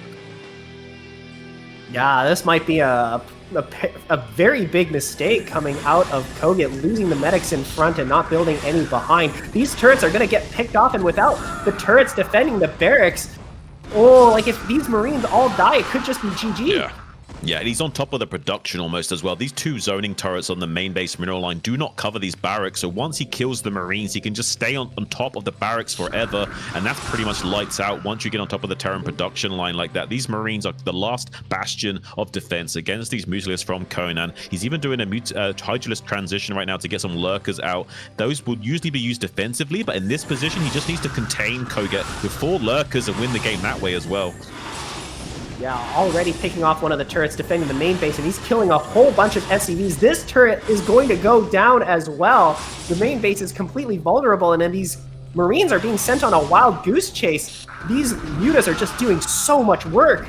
Oh, it's absolutely crazy how much value has been done with these Mutalisks. He hasn't even remade that many. He's been playing his normal standard game behind this, transitioning with that 9 o'clock lurker timing. So because of how far back kogeT is, he could just come across the map with lurkers and try and get a sneaky contain set up. kogeT knows that's a possibility. He desperately needs to establish some map control, but he hasn't been able to do so with this barracks production. He needs at least 4 or 5 barracks worth of Marines coming out. He's got the 4th barracks in the natural expansion, but I don't think his macro's been on point enough. Yeah, this bio ball is definitely not nearly enough to establish any kind of map control this game, especially with 11 Mutas flying around on the map, causing so much chaos for the Terran player. And behind this, JDConan already has Hydras out. I think he's going to turn them into lurkers very soon and set up his contain. A medic gets picked off. Oh my god, this is so painful. I mean, everything is painful for right now. kogeT is like losing a battle that's turning into a death by 1,000 cuts, and we have Defiler Mound on the way already. Like, if he's still contained by the time these Defilers are out, there's just no way of winning. It's pretty much GG automatically, so you have to establish some map control as kogeT. We've got the bare minimum map control, preventing a simple lurker contain right now, but this is not enough. Like, the Mutalisk and lurkers can work to dismantle this Bioforce and then threaten the contain. He sees the lurkers. He's trying to desperately. He doesn't see them. He doesn't see them. He's gonna lose so many threes for free. Oh! He could have seen them, but he wasn't paying attention. He does manage to gun down those lurkers, though. Pretty quick reactions, avoids complete disaster, and actually does get a few of those Mutalisks on the exit. So now has some map control, but pretty devastating still, losing a lot of that Bioforce. Yeah, and keep in mind, that was only 3 lurkers that was sacrificed there to kill the majority of this bio ball, and now the rest of these Marines are going to go down. And I think the lurker contain is going to be set up after all. Yeah, I don't think he can stop it anymore. He's got a few science vessels coming out, but they're just too much. 3 gases when you're already contained like this, you can't deal with a Zerg that's setting up this much of a cost-efficient contain without siege tanks already being built. There's just no hope for him, unfortunately. He's going to have a few irradiates to contest with this, but he's wasting the irradiates on the Mutalisks as well. So now the lurkers will have even more longevity and potency, and Defilers are already on the way. I don't know. Did he see it? I don't know. He might have just barely missed it by like 1 hex or so. Man, Either way, that dropship is crucial for, or this pair of Yeah. dropship is actually crucial for kogeT to come back in the game. There's no way he can push outside of his base with that little amount of bio. I don't think he can commit 2 dropships worth of units to an attack, though. Maybe 1 dropship. I think if he sends 2 full dropships out, he could just get bowled over to a dive from Conan as well. If Conan identifies this, he'll know that he's weak. That is true. If Conan's been keeping track of kogeT's bio count, and I don't know if he spotted the dropships, but it looks like he does, in fact, sense some weakness. Defilers are already being sent out across the map, but this drop could actually be devastating. Yeah. He's not even landing on the Nidus, though. He's going straight for the main. He wants the tech. He wants to kill the Defiler Mound and try and get a checkmate move by killing everything coming up the ramp, as well as the complete tech tree of the Zerg player. Maybe he can make it work. Already gunning down the Defiler Mound of about 5 or 6 Marines, while the rest go to town on those drones, killing most of them. But here comes a counter assault from Conan. Dark Swarm going down. Orange Cloud of Death. Cheeto Dust on the controller is really annoying kogeT now. There's a lot of pressure coming to natural expansion. It's so hard to deal with this without a round of fire bats and lots of irradiates, and he has neither. So this is really problematic for both Conan and kogeT as they try and micro on both fronts. It looks like Conan going to be cleaning up the main reasonably cost efficiently, though. Yeah, it looks like kogeT was, in fact, going for some kind of base trade, but unfortunately for him, the Zerg looks unstoppable. These Dark Swarms are just like, how do you deal with that as Terran? Like, you don't have enough irradiate to kill everything. Like, I think... Yeah, this could be incredibly painful for kogeT to try and clean up. He's basically stuck in the main base, and he actually has to airlift his SCVs out of danger. But already we're starting to push up into the ramp. Once Zerg gets into the main base with, like, Defilers, like, I don't see Terran ever coming back. Yeah, I mean, it does put you on a minute clock. Maybe if somehow you can cut off reinforcements, you can reset the position and clear it out. But if the Defilers keep getting rallied across and there's more links to consume and what have you, this can just spiral out of control. Once you get up onto that production, it's all over for Terran. He has got a little bit of a hold still, but just with 1 gas worth of production to the 3 gases of the Zerg with a 4th on the way, it's a long game. I mean, there is no Defiler Mound at this moment. So there's no additional Defilers being made, so maybe kogeT can somehow stabilize, maybe using a razor trick to even out the economy curve of the game by sacrificing 2 vessels. It would be a little bit of a gambit, but maybe it's the kind of thing he needs to come back in the curve of the game. Yeah, these 2 lurkers are still being annoying, but 2 dropships are heading towards the bottom right, and I don't know if Zerg really has any defenses, but a Nidus is there if kogeT manages to, like, pick off the Nidus before any units come out. But I think JD, his attack was a little bit slow. JDConan already 6 lurkers. Like, man, yeah. I don't think this drop is going to do anything. Yeah, I don't think it's going to accomplish much. He might try and drop on the other side of the Defiler Mount, see if he can pick that off there, but there should be more than enough links to get on top of that and do a little bit of cleanup on R5 before they can even get going. Unfortunately, you're going to have to execute evacuation orders and get out of there.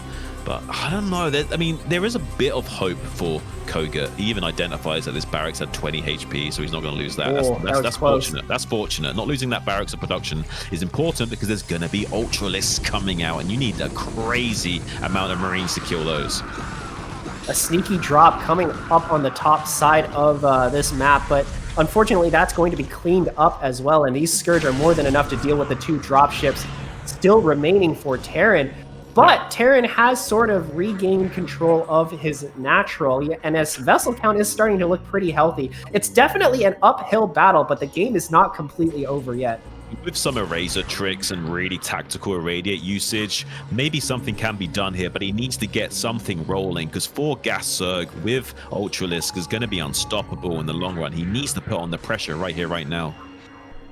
Yeah, and it looks like he's going to try to make something happen in the Zerg main and the natural, but the Zerg already has Defilers and Lurkers, and I think the Terran Bio Ball is looking a little bit light on the medic side. Oh, but he was very close to catching those Lurkers, not quite being able to do it, but the vessels are out and they have started to irradiate just about everything. Scourge trying to pick off the vessels, but unable to do so. Ultras are already out. Oh! What? Well, not bad. The irradiate the irradiate from the Ultralisk killed the Scourge. It's actually a little bit annoying now for Conan. The Terran can start to lay siege to the Zerg. This might take a good 2 minutes or so, but maybe can start to whittle him down with the huge fleet of vessels, though it is being slightly softened up by these continual pairs of Scourge that are hatching. He's not really on top of defending against that, so he is being whittled down to a nub. Only 4 vessels left on that northeast quadrant with some Bioforce now acting as point defense for those vessels to see if he can keep the siege prolonged, maybe keep irradiating some of these Defilers and Ultras.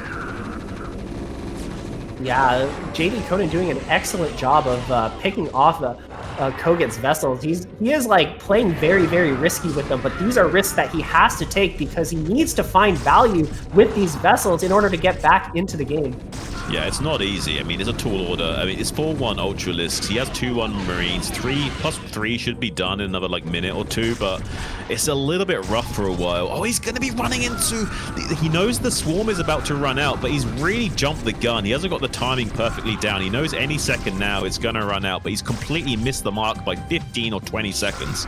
Yeah, his math was a little bit off in that engagement. I think he was expecting the orange cloud to go away much earlier than it actually was. He didn't end up actually doing anything except getting all his Marines damaged, but he does find this base on the right-hand side, so that's a good little victory for kogeT. Unfortunately, he needs to find like 10 more little victories before we could even call this game even at this point. If only kogeT was a Quake player, his timings would be down a little bit better, but he is doing a good job of securing some map control. He almost gets that Defiler 7 HP, RiceHat. Can you believe it? Conan is just snappy with those quick twitch muscle fibers. Oh my god, that SCV can kill that Defiler. Maybe. In another parallel universe, that Defiler definitely did die to that SCV, but not going to be transpiring today. There is the Defiler on the high ground to help secure this Ultralisk, and nice plague on the... That's a beautiful plague, and he's got these lurkers pinning him down in this rally point, stopping any additional forces coming out on the map as well. If he can somehow hold onto this efficiently and also start to launch an assault with this little contain he's got set up, he might be able to get the checkmate move on kogeT. Yeah, but kogeT is doing an amazing job of keeping up pressure. Look at the way he's sneaking this group of Marines on the left-hand side of Conan's defense as he gets so many drone kills. This is a really good move from Terran. If he keeps this up, I can actually see him coming back and actually winning this game. Yeah, I was getting a little bit of nerd chills there. I'd really like to see like every player abusing just any tiny positional weakness at this stage in the game is crucial, especially with how action-packed it is with 2 glass cannons trying to blow each other to bits right now. Only 1 Ultralisk left. Oh, there's some Lings coming down for the moment. He needs to kill this Nidus. Maybe he can start this other position. He knows if he can start to kill off this Nidus canal and kill off some of these drones, he will be able to get a victory going, but unfortunately not able to pull it out of the water, and instead going to be going to a tiebreaker as kogeT forced to tap out here, RiceHat. Damn. Yeah, I mean, JDConan's macro at that point in the game was just way too good. Like we saw in like the bottom side of the map, he was already getting like his 5th, 6th, maybe even like 7th base started. So unfortunately, like kogeT just couldn't really claw his way back into the game, despite making like so many good moves. Yeah, really impressive stuff, and I'm happy we've got a tiebreaker. I told you we would know what we're going to expect to these 2 guys, and I mean, we're seeing a bio game and a mech game. Who knows what we're going to see in the 3rd game? Yeah, I feel like if I were kogeT, I would just go back to mech, right? Like that. Yeah. Like that first game just felt like such like a clean win on the side of kogeT, right? Like he just didn't take any damage. He did a bunch of damage with his own vultures, and he just like plowed through like Sziky's defenses. Now, do we do something fancy like a crazy 1-1-1 Valkyrie build into Goliath, or are we just doing something standard? Yeah, I could also see kogeT going for something really wild. Like he's shown so far that he has a very wide, sort of range of play styles. So I wouldn't be surprised if something like that happens. I mean, yeah, I'm curious. I mean, this Polish guy is an absolute mad lad. He might have some interesting, spicy cards up his sleeve. We'll have to wait and see. What is the map going to be, though? Okay, it's going to be a ban on Dominator from Conan. So let's see what kogeT's going to pick. Oh, it's going to be Deja Vu. Oh. Yeah, I think banning Dominator makes sense if you're Zerg, because the excuse me, the pizza slices in the middle of the map can be really annoying to deal with if you're trying to push out. Yeah. Yeah, I'm okay. We got a real series on our hands. I'm really excited. Even though these guys are not the strongest contenders of this evening, they're certainly putting out an exciting match. Yeah, these are amazing games so far. Like both players putting up a great fight, like showing off like just how well they know the game, showing off very wide range of play as well. Good mute micro, good control, like. Everything's been great. I mean, when you haven't got a massive fire-breathing dragon just breathing down your neck, you can finally start to show off what you actually do know about the game, right? Yeah. I mean, it's like it's like wolves and lions like facing off against dragons. Of course, the dragons win, but like they're still like deadly predators at the end of the day. Am I right? Amongst themselves, then we can see what's what. Still, I mean, it's not like they're completely helpless. Yeah, of course. Oh my god, deja vu. What are your predictions then? Sorry? What's your predictions then? Are we gonna have Conan taking it? I actually have no idea. Like, see, the thing is, like, after game number 1, I thought kogeT was gonna win for sure because he just looked so clean. But game number 2 felt like JDConan was just in complete control of that game from beginning to end. Like, well, we're about to find out. I mean, let's get right into it. Yeah.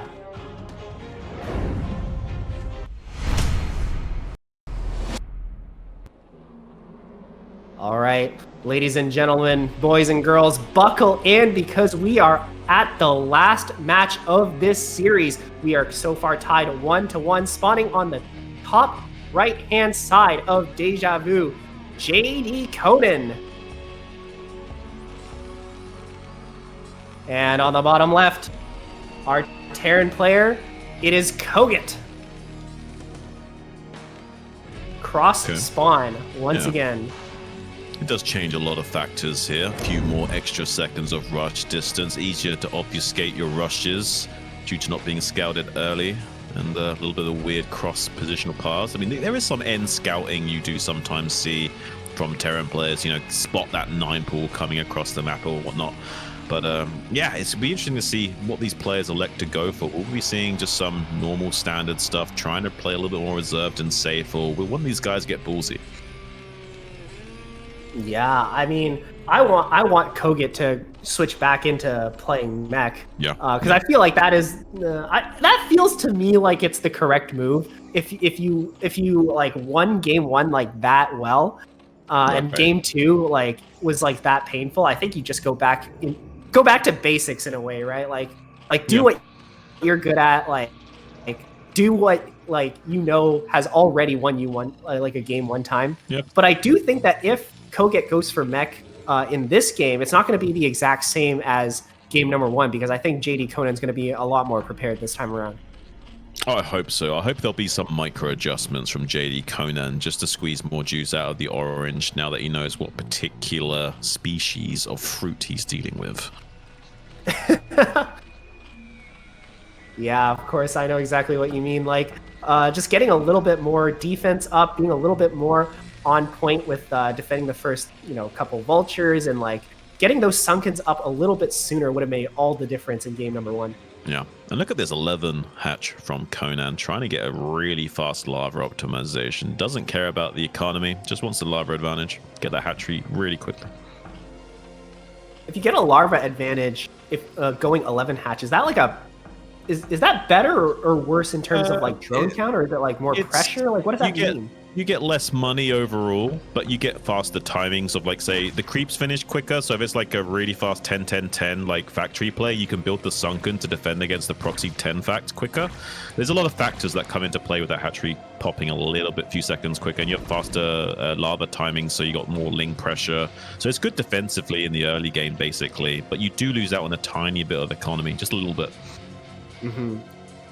kogeT also going for a little bit of a different opener from his usual style, like not going for the wall off, but still going for 1-1-1, which is kind of interesting because I'm more used to like Terrans who open like tech to wall off. Like that's more so than Terrans who go bio, right? Right. Oh, this Marine! Oh my god, please keep this Marine alive, kogeT. What are you doing, you absolute madman? You don't have full scouting information. Oh, he could be over right here, right now. He's doing some beautiful body blocking, but it's not quite enough. The linebackers kind of fumbling the ball there. And unfortunately, now the Lynx trying to go to town on this building SV. Fortunately, going to be finishing up this factory. Vulture now on the way. We could see a hero surround with these Zerglings before the Vulture pops, though, if he knows the timing. This is a huge disaster already for kogeT, but if the Zerglings don't surround the factory, then the Vulture should be able to come out without any problem. And a good drill from kogeT manages to kill a whole bunch of these Lynx, losing not that many SCVs on the flip side. But unfortunately for him, he JDConan takes a huge tempo advantage out of this, and he already has a sunken or a creep colony ready to be turned into a sunken to defend the Vulture. Yeah, I mean, this is a nice little tactical decision from Conan. You can go for the play of trying to surround the Vulture as it comes out, but there is a counter play of lifting the factory to try and escape with the Vulture, but sometimes the Lings will win out no matter what. Conan wanted the guaranteed damage of hitting the mineral line, though, and not gambling for that. So doing a huge hit to the economy of kogeT while establishing himself now. Spire coming down on the back mineral line to prevent run-bys behind there. He's looking pretty tight at the moment. Yeah, JDConan taking a huge sort of lead this game, but it's not over yet. Like kogeT is going for the armory, getting his 2 factories set up, and he's going to go for another Goliath push. Another Goliath push, just like game 1. But I'm wondering if these sort of differences that we're seeing between the first game and this game, are going to just completely turn the game on its head, right? Like in the first game, it just looked so clean out of kogeT, but I don't think it's going to be the same this time around. No.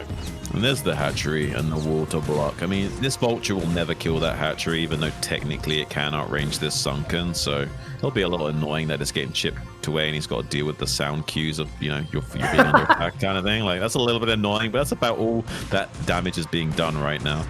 Yeah, this Vulture is doing purely psychological damage to the Zerg player at this point. It's chipping away at his eardrums. Oh my god, is that command center off center? Yes, it is. It is by 1 hex. Oh, this is it's a little bit of a disaster so far for Terran. The CC is 4 hexes away when it should only be 3. Yeah. This is rough. I don't know. I'm still remembering that first game, right? Like, he just looked so clean, and that attack just looked so strong. I feel like we can't call it just yet, right? Like, this is... No. JDConan still has to defend the Goliath push. I mean, even though this mech is so strong that even though the CC is misplaced, he's still okay. You know what I mean? Yeah. Like, it's gonna make it so that kogeT gets, I don't know, 5-10% less mineral income or something like that. Unironically, this is less bad because it's mech. If this was bio, the timings would be too crisp. This would be too bad to be bio. But now that it's mech, there's a little bit of wiggle room for this. But I can't believe he's actually managed to do this. kogeT, a little bit of a sausage monkey here. Now got this second turret on stool as he target fires down this. Now swinging around to the left-hand side to try and kill another SCV on the exit. Able to do so. So he doesn't got that 7 muta count, but that's soon going to be a factor. Now going to be going up to 7 mutas in just a few beats here, so we can start one-shotting these SCVs. Oh my god, JDConan showing off incredible micro, picking off so many SCVs, and with a crisp timing too. Goliath range not quite done. This is already going so well for JDConan. He's gonna try and dive into the main, but Goliath range has finished, and these mutas are taking a ton of damage, forced to retreat. Yeah, that Karen boost upgrade is so important and vital to make those Goliaths even worthwhile and making against Zerg.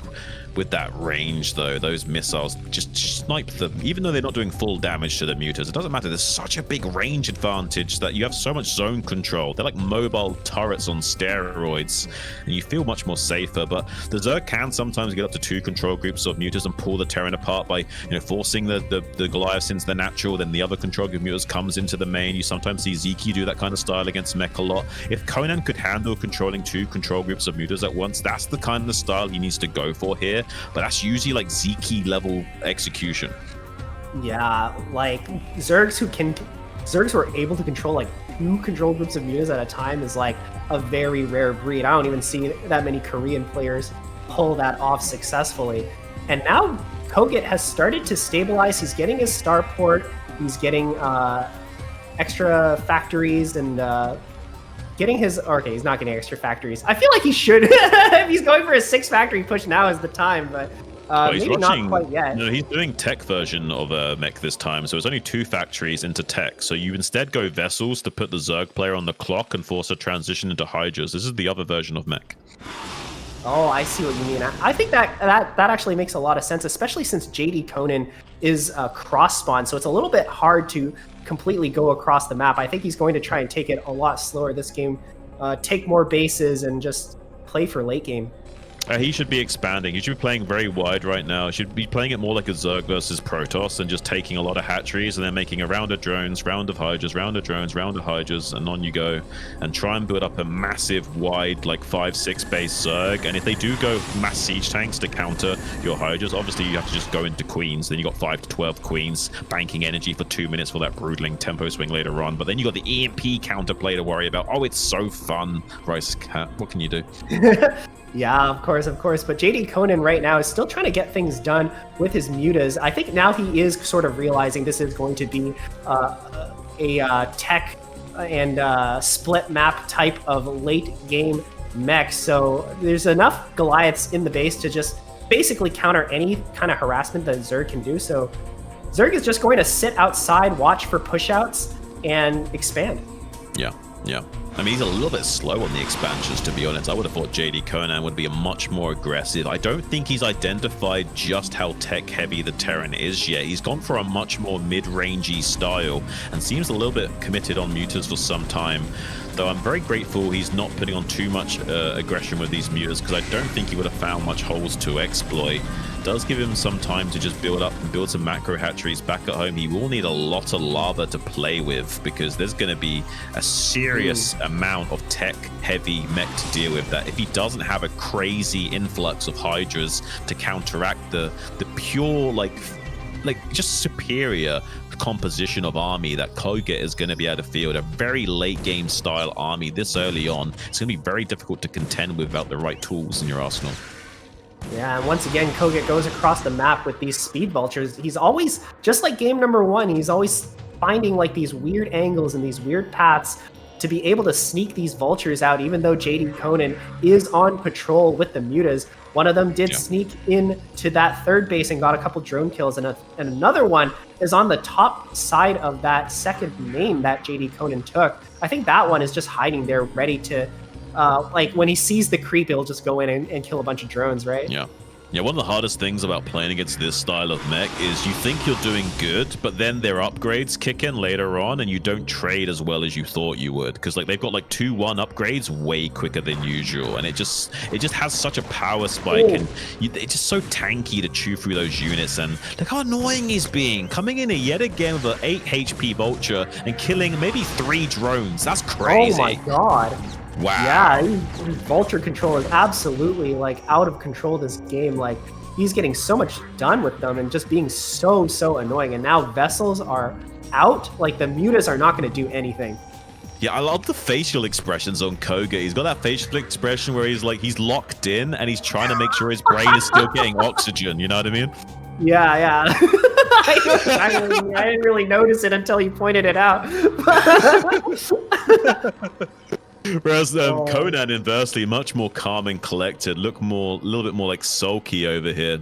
It's like fantasy versus sulky. It's like fantasy versus sulky in terms of their expressions. Yeah, JDConan is like chilling, and kogeT's just like, oh, like he's trying so hard to win. Oh, this is crazy. Look at this massive arc of Goliaths trying to deny any aerial entrance to the main base while also having good surface area of damage. Hydra Muta is going to be trying to pounce in. A lot of defensive matrix and irradiate potential, though. One irradiate does come down on the eastern flank, does pull out that Mutalist to avoid some splash damage. It realizes he needs to tuck tail and run. There's just too much muscle for kogeT right now. I really do feel like Conan's overestimated his position this game. kogeT might be feeling a lot of more wind in his sails now after that failed onslaught. He might be feeling so much more comfortable about his position in the game. I think he thought that Conan was made way more greedier in this game. He's just realized that Conan didn't play greedy enough. Yeah, that fight really showed that the position has sort of turned on its head for both players. Like, JDConan was in control for a lot of the initial half, like the early and early mid game, but now the Terran player has fully stabilized and he's gotten himself into like a position that's basically unbreakable, and now he's taking his 4th base as well. The command center had just finished.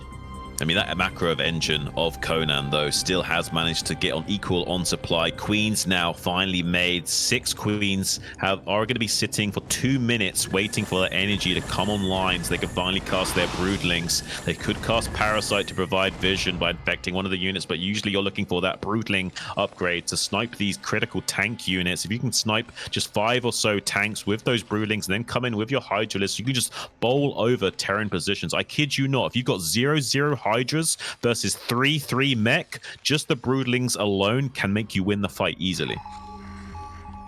Yeah, for sure. And I also think it's important to point out that the experience difference might actually really come into play now, because this is in fact a little bit of an unorthodox setup for Terran. Like, even Terrans who go mech typically go for like a Goliath based push. That's kind of like an all-in style. You don't normally play against this kind of split map mech playstyle as Zerg, so it's really easy for JDConan to, like, you know, misjudge a position and try to attack in and lose everything. This is the S-rank Terran mech build. This is what you do if you really know what you're doing and you know like how to go down those behavior trees and what you should do when and based on what. Because you need a lot of technical know-how to do this. It's not just making a lot of Goliaths and going. There's a lot of, like, you know, you got to finally first put the Zerg on a clock with these vessels using Irradiate, get your tech online early, and then explode out onto the map like we see here. And it will be a much more later game setup, much more earlier on in dealing with this Zerg player. So if he hasn't been greedy, which he hasn't, he's only got like 4 bases online. So he doesn't have the kind of potency where he can just overrun the positions of kogeT. He'll instead have to wait for the tempo swing of those queens. Is able to deny these vultures coming up in this top left quadrant, though. Mind's trying to get a little bit of play on the ramp. Might kill 1 Hydra, but it's not going to amount to much. Yeah, meanwhile, behind this, kogeT is trying to take the middle base of all bases. I have seen pros do that a fair bit, which I find pretty interesting. Like, this, I guess the middle is a very, very strong position, and you kind of want all your units there anyway, so you might as well take that base. But the base also, like, because the minerals are in that kind of weird position that's not even really meant to be mined, I think. Like, I don't think the map makers were like, I'm going to put a base here. Like, I think they just put the minerals there for fun, like, honestly. But yeah, I see a lot of people actually taking this base when they're going for this kind of like mech-based play. They just put their army into the center and just take a base there. I mean, it's just so much more convenient to both defend and attack from this middle point. It's like taking control of the center. It's very like chess-esque. It makes sense. It's a very simple like lateral move. Nothing too crazy going on here, but it does establish himself out onto the center of the board. But it does allow a bit of an L-shaped pincer from Conan. It can come from 3 sides very easily. We've got about 5 or 6 broodlings already ready, and in a few moments we're going to have maybe upwards of 10 tanks that can be sniped off from those broodlings. So with a good engagement from Conan, could be the tempo swing that he needs just to win the game outright here. There's not enough tanks in reserve if he does get good connections, but if you do kill the queen before the broodling connects, it doesn't count. So it's no good just getting the spell off. You have to connect without dying.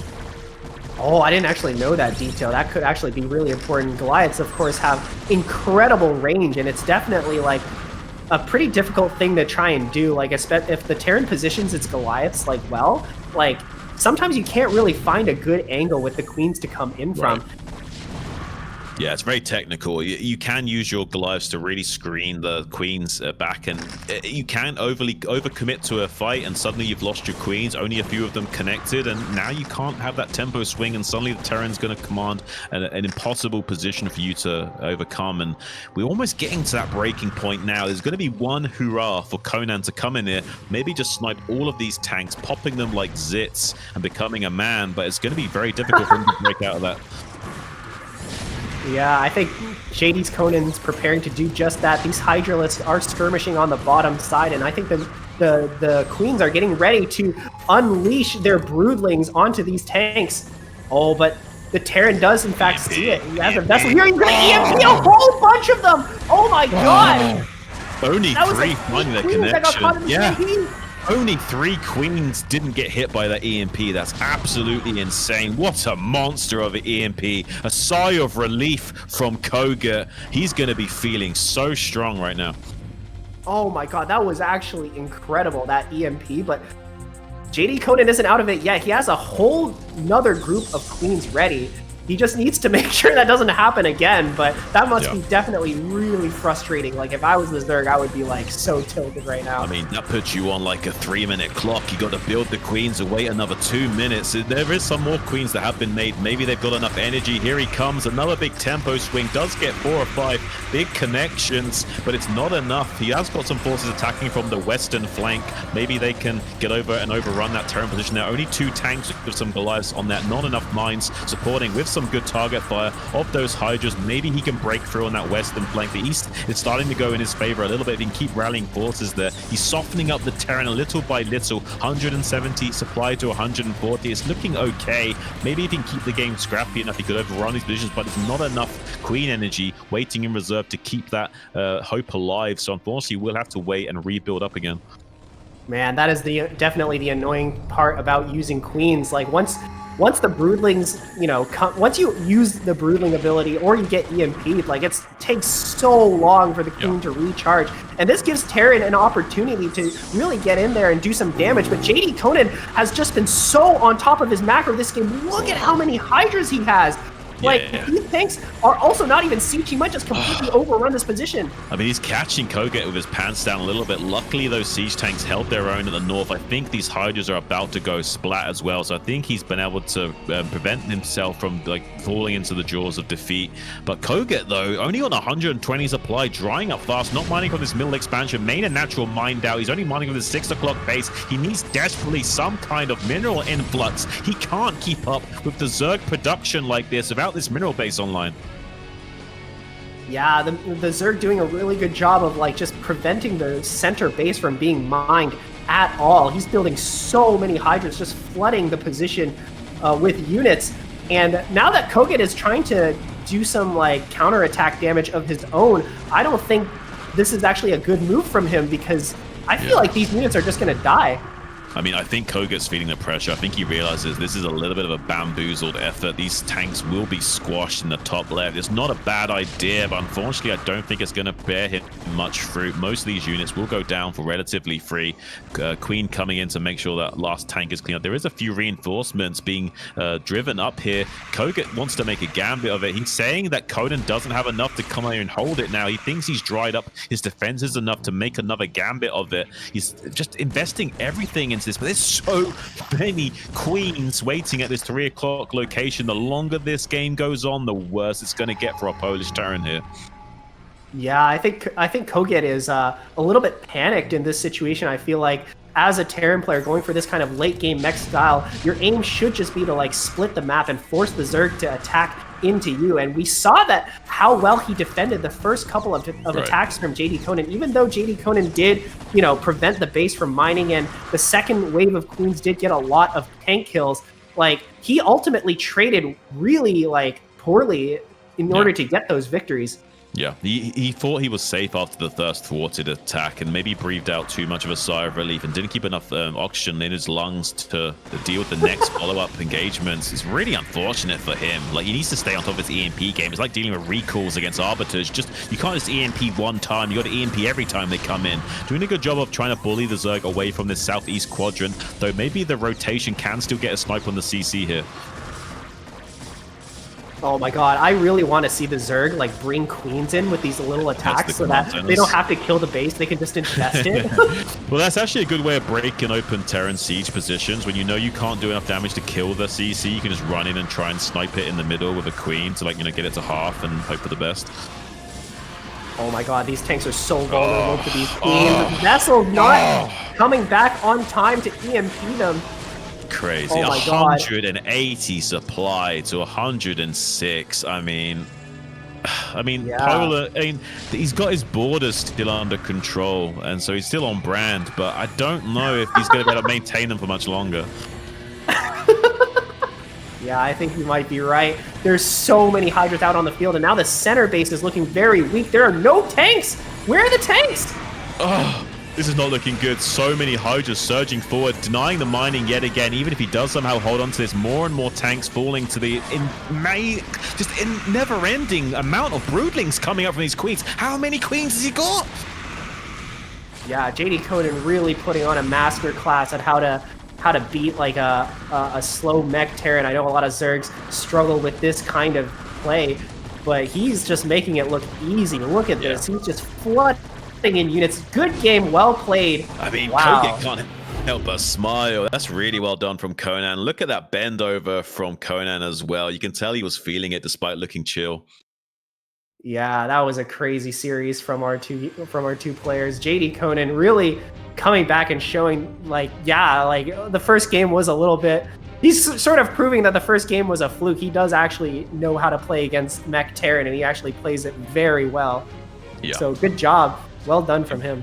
I mean, he should play mech more often. It's nice to see. It's a breath of fresh air. And honestly, it's a bit of an advantage. Like we say, most Zergs don't really know how to deal with it. Yeah, of course. And the playstyle is a lot easier on the hands as well. Like, you just sort of play it as if you're playing... It almost becomes like Terran versus Protoss at that point, right? Like, you're just setting up your tank and, like, taking bases slowly, splitting the map, that kind of stuff. It almost makes...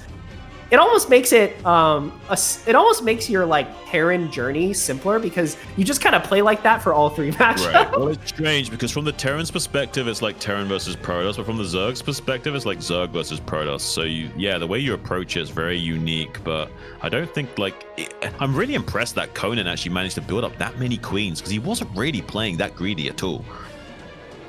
Yeah, he had so many queens at the end. Like when the first EMP hit that many queens, I actually thought the game was over. I didn't know he had a second group of queens. Well, he had 10 queens coming in. Most of them get EMP'd, right? Like let's say 7 out of those 10 get EMP'd, and then he's got another wave of 5 or 6 queens that come in and still connect with 4 or 5 tanks. It's mind-blowing. Like the tempo wave is crazy.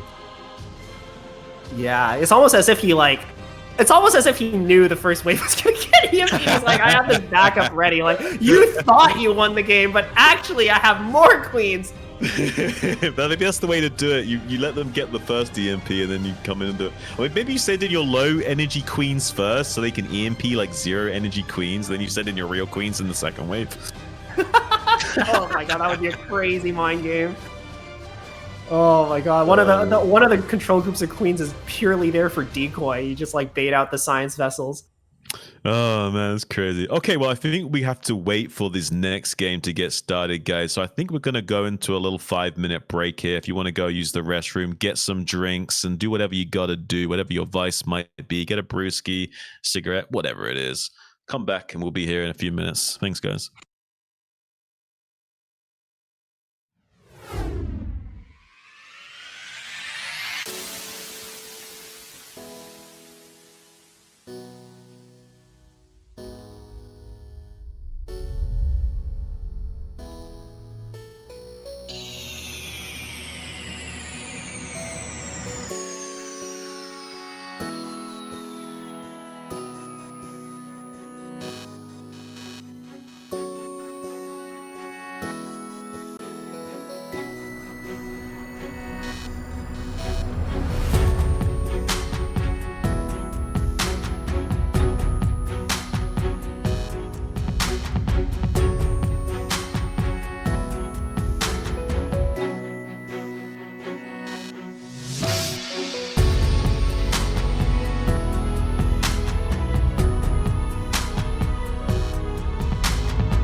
Welcome back, ladies and gentlemen. I hope you're all comfortable with your snicky snacks and you've used the restroom. Your bladders are empty because we're going to be getting some exciting action in a minute here. I'm looking forward to this, right, Sam? Yeah, of course. I hope you all went to the bathroom, because if you go to the bathroom in the middle of this ZVZ, you might actually miss the entire series. Don't blink. Don't blink. You might miss what happens. Yeah, you blink like, wait, where did all my drones go? Hey, yeah. Wait a minute. I had 9 mining minerals, didn't I? Hold on a second. I thought I just built I thought I just built those drones. Yeah. Yeah. Honestly, it's like the first Jurassic Park film, like Zerg versus Zerg. Everything just goes to chaos really quickly, and death is all around you. Yeah, of course. Everything just happens so fast. You're running off of pure adrenaline. Whoever has more adrenaline wins, or something like that. Yeah. Pretty much. Whoever's motivated to get the knife off the other chimp the most will cut the other one's throat. It kind of is crazy how it's like that. It seems like a knife fight in a dark alley or something. Yeah, one wrong move and it's you're done. It's over. It's crazy just how tempo swinging. I mean, usually just losing one drone is a big deal, but not in any matchup. Bar none. ZVZ is the most crucial matchup not to lose anything for free. So yeah, one drone can spell the end of the game sometimes. Yeah, and honestly, Sziky from that first initial matchup against JDConan looking kind of unstoppable. I feel like I don't really know what JDConan can really do against this. What do you think he has to do in order to win? Proxy 10 hatch. I mean, he could hide like a 10 hatch in his main base and try and do something crazy here and try and get a little bit of a tempo swing. Maybe. I don't know. What do you want me to say? Is there a way JDConan? Okay, because I imagine Sziky is just gonna play very safe, maybe do an overpool again. Is there a way for JDConan to punish that? Get a really greedy 12 hatch or something? It's possible, but 1v1 map, it's very ballsy to go for 12 hatch here. We're ready though. We're gonna be getting into it.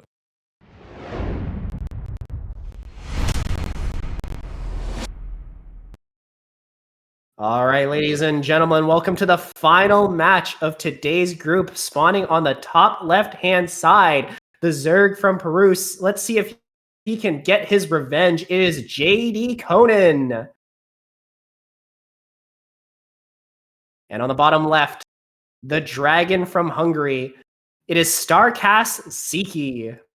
All right, so we figured out you can't do left or right either, because you said bottom left this time, buddy. There's not even a bottom left starting position on this map, RiceHat. Can you imagine? All right, I guess I can't do it. Someone else has got to do the player intros now, man. If you spawned in the bottom left right now and you just go for a cheesy build and the overlord's like, where is he? Oh, yeah. Well, you know what? I was so okay. Not gonna lie, I was so focused on getting the top and bottom part right that I completely autopiloted the left and right. That's so good, buddy. I'm just giving you a hard time.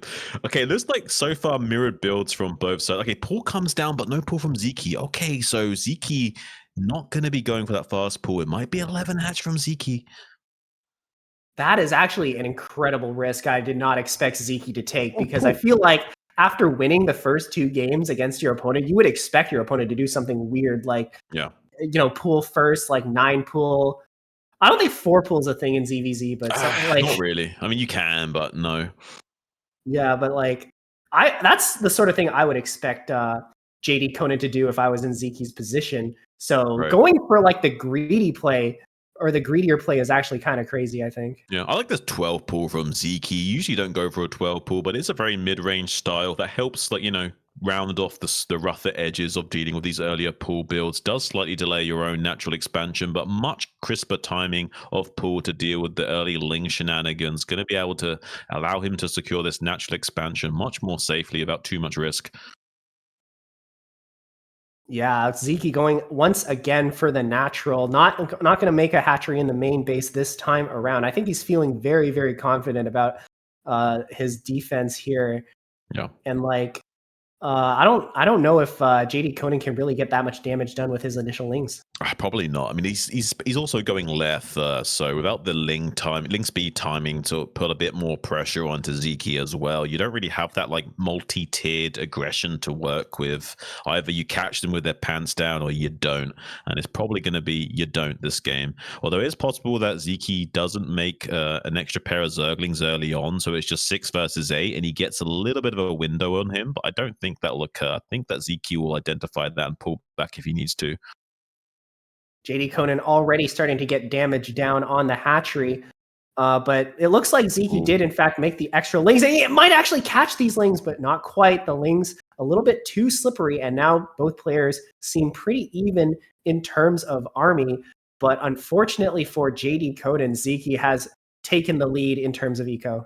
Yeah, I mean, I like that Ziky's not cutting any corners here, and that will mean that there's no real window for Conan to come in and punish this. So advantage does go to Sziky. There is a lair has been finished. So there is this spire on the way, but honestly, with the 12 pool timing, he shouldn't need to go Evo Chamber spores. It depends on when he took this lair, actually. I didn't actually see the timing of the lair, so he might still need spores. I didn't quite see the timing of that. JDConan trying to sneak around the side, but Sziky, I feel like he's kind of reading him like a book this game. Like, just like his build was the perfect like soft counter to his build. He defended his attack perfectly and got away with a natural expansion. And now I think he's going to be perfectly ready for the mutas that are coming a little bit earlier than his own. It looks like he might need to be going for the spore option. I'm not sure exactly when this lair is going to be popping. Okay, just finished now. Okay, it's very close. He might get away with it. He might need to consider it. I think he can get away with not doing that and just putting on pressure with his links, making the mutas chase them for a few seconds. A few precious seconds is all he needs to buy, just so the mutas don't beeline it straight to his base, and he should be okay, I think. I think JDConan is a little bit... He has a little bit of PTSD from the first match because look at how many lings he made. Like, there's a lot. That's so many. They're even on supply, but JDConan doesn't actually have that many drones. Oh, he sneaks by with 2 lings and gets a drone kill, and now he's going to go into the main and get a full scout, maybe even more drone kills as well. Wow, yes, he's the timing of the spy and potentially more drone kills would be huge. Almost gets it 11 HP. Tries to get a gas drone as compensation. Waits for the exit, not quite. Gets it finally. Big damage here. 2 drone kills already. Tries to get it. He gets the third. He gets the third. That's crazy damage for Conan. Yeah, those 2 Zerglings killing 3 drones, that is an incredible amount of value. And these mutas are going to get the kill on the Overlord as well. I think JDConan is slowly taking control back from this game. Yeah, potentially. I mean, this is huge. I mean, Conan might be able to get a little bit of tempo going his way now. I mean, Sziky can't produce anything. What you see is what you get. He has to wait for an Overlord to finish. That might be enough of a window for Conan to capitalize on, trying to chase down some of these Zerglings for free. He does see this other Overlord with his own, so he can go and hunt that down if he maintains air superiority. He's also waiting for his own eggs to hatch. Needs to be careful, though. Sziky has got some Scourge hot on the tails of these Mutalisks here. If he can get some good connections, he does target one of them down. Can he break the ankles of these Scourge? He's killed 2 so far with beautiful target firing from Conan. Yeah, this is incredible micro that from JDConan. Going for the Scourge snipe is like one of the hardest things to do in ZVZ, and something you don't even really see pros do all that much. Oh, and he's also moving out with the lings. He has so many lings compared to Sziky. He's going to get the wraparound on those and have them cornered here. I mean, isolating these lings is such a big deal. He's going to have such a huge ling advantage. Like, this is really rough for Sziky. He needs to make air units, but there's so much more lings coming his way. How can he hold the skies and the ground simultaneously? This is looking rough. Yeah, I think Sziky might have played a little bit too greedy this time around, and he's going to get punished for it. Already a couple drones are going down. 4 get killed off by the mutas, and the lings come in and try to snipe the hatchery. I think Sziky might have a little bit more control of the skies, but how is he going to deal with this many lings? Oh, there's just too much RiceHat. He can't do it. Look how this Ling's flooding in, and he's tanking enough in the air that he's buying time for these Lings to do damage in the main base now, getting on top of this Spire potentially, instead turning tail, maybe trying to buy more time by running around in circles in the main base while he can get more Zerglings down here, more Mutalisk built, more Scourge made, and eventually get back into his air superiority. I think he should have just dove onto those drones with those Lings, though. I don't really agree with the decision making to run around the Lings like that. I feel like he should have just dive bombed onto at least one more drone, or at least force them to stop mining gas for a few seconds. Yeah, I'm a little bit surprised he decided to just run around there. I also agree, like, if he got a couple more drone kills, then this game would be completely turned on its head. But now he's sort of letting Sziky back into the game. I'm afraid the Ling attack has sort of gone to waste. Like, the 4 drones were killed by the Mutas, and the Lings didn't actually really do all that much. I mean, he's got a lot more drones mining gas than JDConan does right now. He will eventually be able to outgas him in the skies. Beautiful connections with these Mutalisk glaze from Sziky as well, reducing Conan down to just 5 Mutalisks now. Tries to pounce on the remaining Mutalisks of Sziky. He's only got 4, but with good target firing, he should be able to reign supreme with additional pair of Scourge being made to deal with the rallied Mutalisk as well. So Sziky's just barely winning out on the calculations over and over again. So there's no real window for JDConan to punish. There is one low HP Mutalisk, but it doesn't matter. With good chase micro, it looks like Sziky's going to seal the deal here. Yeah, I think JDConan might have thrown away his opportunity a bit here, and now he just calls it GG. On to the next game we go. Man, wow. I feel like JDConan really had like an opportunity to win the game. He really did. Outright. No, he really did. He really did. He just kind of like hooed and hawed a little bit with his Zerglings too much in the main base. Yeah, it's a little unfortunate to see, but it might be the pressure getting to him, honestly. Like, you have to play like such a strong player, like in a live tournament. You can really, really like fries your brain sometimes. I think sometimes there's this weird thing in StarCraft where the better you do, the more nervous you get as well. Like, the closer you come to victory, the more you start to stumble. Yeah. It's almost like I don't know how to describe it, but I know that feeling. It's like, you're like, oh my God, like I'm going to win maybe, but like you don't really believe it. I think I know what it is. I think it's like you're having the realization that you're in a winning game state, but that pulls you out of the flow state that you need to win. So you're suddenly becoming self-conscious. And because you're having any thought, it's like that thing in The Last Samurai where he says, too many mind sword, mind grasp, no mind. Oh yeah, I know what you mean. Like you just start thinking about how like, oh my God, I'm winning. Like you just stop thinking about the actual game. And that might be like part of the indecision with JDConan's Lings. Like, he just kind of ran around here, maybe because his brain was a little bit in a state of shock. But unfortunately, that's in ZVZ, you can't afford to like those 2 seconds of like indecision, like cost him the game pretty much. Absolutely. No, he had there was this one moment where he like hesitated. He was on top of the spire. He could have just dove onto the drones, denied gas mining, at least picked off 1 or 2 drones there critically, had still some Mutalisks circling in the air. He could have really bullied those Mutalisks while they were trying to clean up the Lings and got some free shots off as well, but wasn't able to find that execution, unfortunately. So instead going to be taking a 1-0 deficit, giving our A gamer here a little bit of an easier time of it. Can JDConan turn it around? He's going to be feeling a little bit salty after that, I can't imagine. Yeah, for sure. I mean, it really does feel like Sziky sort of like pulled a victory off from the jaws of defeat. Like, that was it was looking so bad, and then all of a sudden he's just ahead again. Yeah, we're going to find out what's going to occur between these 2 titans right here, right now.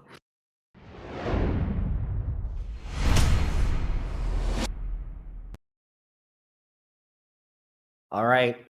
Spawning on the bottom left-hand side, we have our Zerg player up 1-0. It is StarCast Sziky. And on the bottom right, down 0-1. Let's see if he can pull off that victory and get his revenge. JDConan. It's nice to see how far players have come in their mineral optimization. Like, gone are the days where your eyes are bleeding at what the workers are actually doing. Even like the slightly lower tier non-Korean players are really on top of their mineral optimizations these days. I'm happy to see it. Yeah, for sure. I mean, with the spread of like, Twitch and streaming and all that stuff, anyone has access to this kind of information. I know like Artosis and Tasteless like to talk about how in the past, like this information was very guarded, right? Like you Right. you didn't know any, like there were like secret things about the game that you didn't know about unless you were in one of the pro teams, right? And I would imagine stuff like mineral optimization was one of them. Oh, absolutely. In fact, once upon a time, like people didn't even understand about the return cargo trick, and they could just hear Flash like smashing his keyboard, and they were all wondering, why is he whacking his keyboard at the start of the game every time? It took him a long time, many years, to figure out, oh, he's whacking C for return cargo. That's yeah, I can imagine. I mean, it's easy to just assume they're just spamming for the sake of spamming because, you know, that's what a lot of players do when they're bored in the beginning of the game. They just like, well, I have nothing to do. I'm just going to spam keys, right? You would just assume it's like one weird like habit he's got for his APM spam, but no, apparently that guy was mineral boosting better than everyone. Yeah, I mean that that definitely contributed to his just absolute insane macro that everybody like goes on about. It's like, how does he macro that well? And it's like, well, he actually has some tricks up his sleeve, right? That not everybody else knows about. This was why, like back in the day, there was such a big deal with these guys like I Love Uv, where they could just seemingly make like armies out of nothing because they were a little bit more optimized and understood the game on a fundamental level that these other pros hadn't quite caught up to yet. Yeah, I know exactly what you mean. But in this game, I feel like JDConan, I don't like that he's doing the same build again. I feel like he's done this build the past like 3 games, and it just every single time it's like an advantage for Sziky coming out of the opening. You need to be able to put the fear of God into your opponent in ZVZ, that you're crazy and you'll do anything. If you don't, then you get pigeonholed like this, you're in trouble. You'll get min-max like crazy. Yeah, I mean, and we're seeing that from Sziky. I feel like slowly over the course of these 4 games, Sziky is like slowly figuring out more and more, like, what can I get away with against JDConan? Like in the first game, he put the hatchery in the main base, but then he's like, well, actually, I can make it at the natural and still be fine, right? And he was fine, and now he's doing this every game. Yeah, and he's getting away with making like lestlings as well. Like he's delayed this 8th ling like we were talking about in the game before this. Now going to be pouncing with this drone round with 3. Might just barely be enough DPS to ward this away with some good target firing. But the ling speed kicks in. Another tempo swing. Doesn't manage to catch this ling on the southern flank, though. He needed at least 1 pick off there. There's still an advantage of surface area for Sziky to work with. Picking away at this hatchery is Conan. It's going to take a lot of time for this egg to finish. He might be able to get the cancel on his hatchery, but it's a little too late. I think that might just barely be enough DPS here for Sziky to deny this. Oh my god, I think Sziky might have optimized a little bit too hard, and he's going to get punished because the hatchery is going to go down. Oh my god, what a huge swing of events here. Yeah, that's really cocky from JDConan, but he does need to worry about the counterattack. There will be a lot of pressure coming his way. Now, he can also sunken push as well with the drones, because here's the thing, Sziky, he knows that Conan is going to be just banking on this one sunken to hold. So if you sunken bust him and just like cancel out the fact that he can eventually go mutas, it doesn't matter. So he's going to go for like the crazy 400 IQ sunken push here. But JDConan has a lot of lings behind this. He is ready and prepared for this defense. Like, he just barely held it off. And now the drone looking kind of like an idiot. Like, now he has to go all the way back. I mean, this looks like one of my games where I try and do something like really fancy and it just completely like flops. And I'm like, oh, okay. Yeah, it's a little bit unfortunate for Sziky, but a very like strong victory for JDConan. Like, this is like a complete like turnaround to what we've been seeing, like all those other games. All those other games we see Sziky like just like be a little bit greedier than last time, just a little bit. Like, I can get away with this a little bit, right? It's come back to haunt him, right? Yeah, for sure. He definitely greeted a little bit too hard, and now he got punished pretty severely. Like, this is a substantial victory for JDConan. Yeah, you're not wrong. I'm a little bit worried for him, honestly. Like, there is a window where he can still turn this around into a win, but it might be a little bit challenging. Trying to come in here with a superior surround of links does get a little bit of a pincer on those. Pretty good surface area. Has to pull back to the safety of this sunken, but now he could pick off this Evo chamber from the left if he wants to. Yeah, I think JDConan actually very, very light on drones. How many does he have? Is that like 6? Yeah, very light on drones. It's because he had 4 on gas for a second there, I think. So it looks like it's 6, but it's actually 7. Oh, I see. Yeah.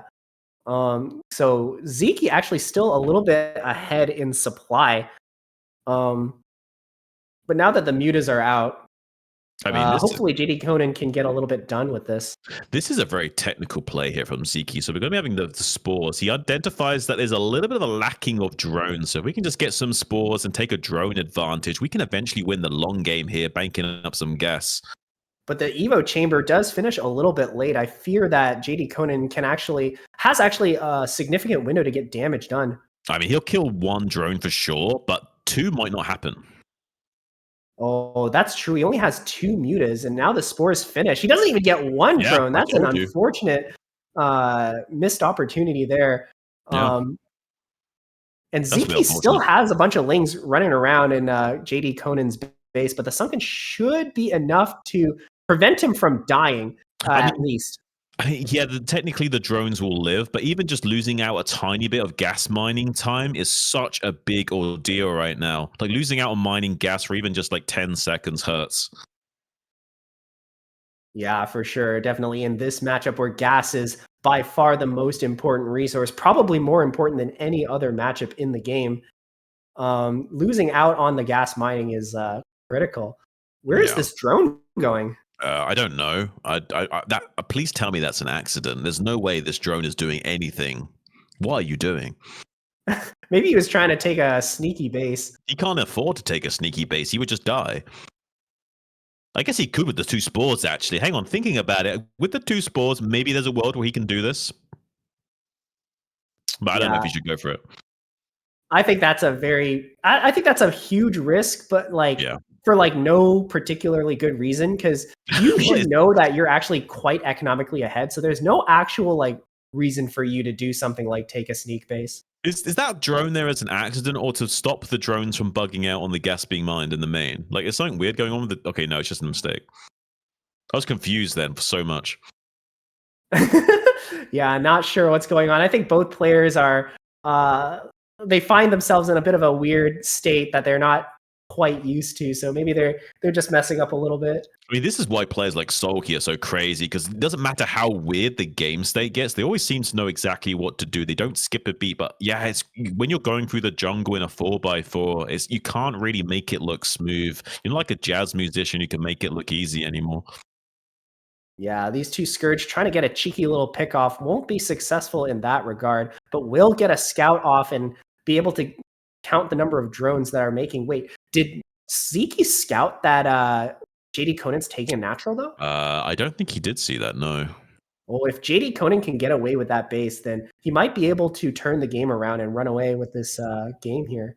He's going for his own expansion, it looks like. Has got 2 lings out on the map. Maybe they can... Where's that drone going? I think he has a misrally. He's got a hope and a prayer with these drones, I'll tell you what. That's not a misrally. He wants them to take the 9 o'clock or something. He does want to take a sneak base. Yeah, but he's not going to get it. And he might kill these lings off, but now he will know that he's trying to take this base up here. That is such a... So at this point, this isn't a ninja base. So is there any actual advantage to taking that base instead of the natural? I mean, it's technically further away from the rally point. Technically, I mean, there's a good technicality, but it is technical. Yeah, I guess so. But Sziky now spots the natural expansion from JDConan. He knows he's on the. He knows he should have an advantage in terms of units at this point, and he's going to try to use it to get some drone kills. Oh my god, this base is completely undefended. Where are the mutas? He's got Borrow, but 5 drones have already gone down. He needs to be careful on the exit, make sure he trades off at least 1 Mutilist. Does able to find that. 2 Scourge going to be trying to even out the... Oh, he gets a huge superiority now. Oh my god. I think he's just done. Look at this. He can't even mine. That's it for JDConan. Our victory is going to be going to Sziky for this evening. There is no way to stabilize this position. Yeah, unfortunate for JDConan, but oh no. Look at that smile. You can see it on his face. He's going to lose in good spirits at least. He's like, come on. It is what it is. GG finally called from JDConan. Pretty good showing in BSL. Hopefully we can see more for him at a later date. A young juvenile dragon in his infancy. Eventually he might be very big and very fierce though, RiceHat. Yeah, I mean, we saw he certainly has a lot of potential. We saw him pull out like an insane victory against kogeT, especially that last game, really showing off just how much he knows about the Zerg versus Terran and playing against mech and all that kind of stuff. Yeah. So we should be keeping an eye out for JDConan. He has a lot of potential for sure. But we have to be thankful, at least we will be having a Zerg joining that round of 8 with Mihu today. It's going to be Sziky as your other champion of the evening, and both of them will be maybe potentially facing off against one another again in the future. I think if any Zerg can do it, it's going to be Sziky when it comes to TVZ against Mihu. We'll have to wait and see. Yeah, definitely. I mean, these results are unfortunately a little bit predictable, but that doesn't mean the games weren't amazing. We saw these players who were really like, we would imagine are like a tier below the other two, put up like really good fights against them. Yeah. Yeah, even though it does look like a little bit of a wash on the board here, just based on numbers alone, these guys put up an actual fierce fight and almost looked like they were going to be taking some of those games. It was crazy. Yeah, a lot of those games, I feel like the Sziky and Mihu like pulled a victory from the jaws of defeat, like just barely winning by the skin of their teeth. Yeah, there were definitely moments where they would have lost if they didn't play just like a little bit. If they played just a little bit worse. Yeah, like kogeT and Mihu, like just a little bit quicker with his vulture attack, maybe would have gotten the tempo swing against Mihu that he needed to secure an easy victory. Wasn't quite able to find that damage though. Yeah, sometimes this game comes down to like 2-3 second attack windows. It's wild. Yeah, for sure. But it makes for extremely exciting games. Yeah. Well, I hope you guys enjoyed these fantastic games. I think we're going to be going into talking a little bit about some of you grateful and very gracious supporters, because you guys have been an absolute stars of the show, really. The guys sitting at home that have been supporting and keeping the lights on here for Mr. Bombastic. He does need every little bit of help. Look at all these great BSL 19 goal supporter contributors here. So many names to talk about. Looking at the big, juicy list here. Look at this. CRVT with $2,000. Look at these big names. What a legend. Yeah, look at this. It's absolutely crazy. So much support here. Like Jaziri as well, $500, $300 from Pancakes Guy, $269 from LML, Spaceman 5, $150, Oops Mind, $125, $120 from Chaozu, $100 from Zunky, Dragon of $100, $69 from Senor Slurpee. There's so many. Senor Slurpee. I love that name. Let's take a look down at some of our Patreon supporters as well. We got so many guys down here. Look at this, $200 a month from Andrew, $100. What an absolute legend. Wolf of Wall Street. The titles are amazing. I love it. Bombastic General, My Fleeting Dream at $100 a month. Thank you, my guy. $50 a month from Striker, the Bombastic Colonel himself. And then we got Bombastic Major plus Tim and Tupocalypse at $30 a month. And Bombastic Major, $20 a month. We got Yu Zhang, Madino, Stephen Robertson, KG Streaming Channel, Daniel Lopez, LML, Nicholas Schuler, and Scheming Gypsy. Very nice. Thank you to all the supporters of BSL. It is ultimately you guys who keep this tournament alive and keep Foreign Brood War alive and pumping. And thank you guys for bringing us such great games. Yeah, honestly, it's been an absolute pleasure to cast with you tonight, RiceHat. I hope you guys have enjoyed watching as well. I've had a really fun time. I'll hopefully be joining you guys again in the future. Until then, though, I don't know, man. This is like the golden age of StarCraft we're in right now. I've got a special kind of energy that I'm feeling in the air. Yeah, I definitely think you're right, especially with like all the pros like streaming and like BSL like happening all the time. You know, even for the lower league players such as myself, we have like CPL going on every year. It's like it's just a great time to play StarCraft all around. It seems to be like a coming together all over the globe of like StarCraft minds from all skill levels, and it's a great time now. There's coming to the Christmas seasonal. You know, it's nice to come together a little bit, right, guys? Yeah. It's just the season, you know. Yeah. Don't get those winter blues. Instead, like, you know, feel the joy in your heart from this golden era that we've got to usher in. Yeah. There's so much StarCraft content to go around. You'll never run out of pro games. You'll never run out of like, you know, even like amateur games, mid to rookie games, like pro StarCraft, like top foreigners. It's like, dude. And What a great time. And if you really like BSL, guys, and you want to be really cool, have you checked out some of the merch as well? Some of the merch is absolutely amazing. I've even got my own little BSL hoodie that I've been rocking recently. I mean, we saw one of the players in the BSL intro, like, rocking the BSL hoodie as well. Yeah. You guys got to check out some of that merch. Get your hands on it if you can. Yeah, and of course, all the proceeds go to supporting BSL as well. Any amount of money just like is hugely helpful to just keeping this tournament alive. Yeah, I really like the logo made out of the names as well. That's really cute. I like that. Yeah, that's good designs. You guys should definitely try and snag one of those using the code BSL to get 15% off at the Bombastic shop. Please go and support if you are able to do so and take advantage of that merch. Wow, I mean, what a season to be jolly. This is amazing. I'm looking forward to more great games from Bombastic Starleague. RiceHat, do you have any final words to start wrapping up here? Final words. Man, I don't know. This has just been a great time. I want to thank you for casting with me. Like, I had such a blast. This was so fun. Like, we saw some amazing games from our players here, and yeah, I don't know. I guess I just got to cast more BSL. yeah. Try and slide in. Yeah, of course. All right. Well, it's great to have you. Great to cast with you as well. It was a lot more fun than I expected. I thought this was going to be fun, but this turned out to be even more fun. You know what I mean? That's great to hear. I had a great time too. I watched a little bit of your solo casting, and I was like, hey, this guy sounds like he's going to be fun to cast with. And it was even more fun. I'm a pretty lighthearted caster, I think. I don't really take things too seriously. But I don't know. I mean, the games are exciting, right? Like StarCraft is such like a fun game to watch. There's so many like intricate details that you can like know and just like get good at. Like you don't even have practice to be a or player whatever to appreciate it, right? Yeah, of course. And like the battles like you can like zoom out and just like talk about like the strategy overall, and the battles can sometimes get insane with like maxed out armies and stuff. Like it's just a pleasure to watch, and it's a pleasure to commentate as well. I'm sure that you guys are having a lot more fun at home if we're having fun casting it. So I hope you guys have a fantastic holiday season, a great rest of your weekend. Get as much rest in as you can before the work week starts. And I'll see you guys very, very soon in the next one. Take care. Yeah. Take care, everybody. Thank you all for coming out and watching.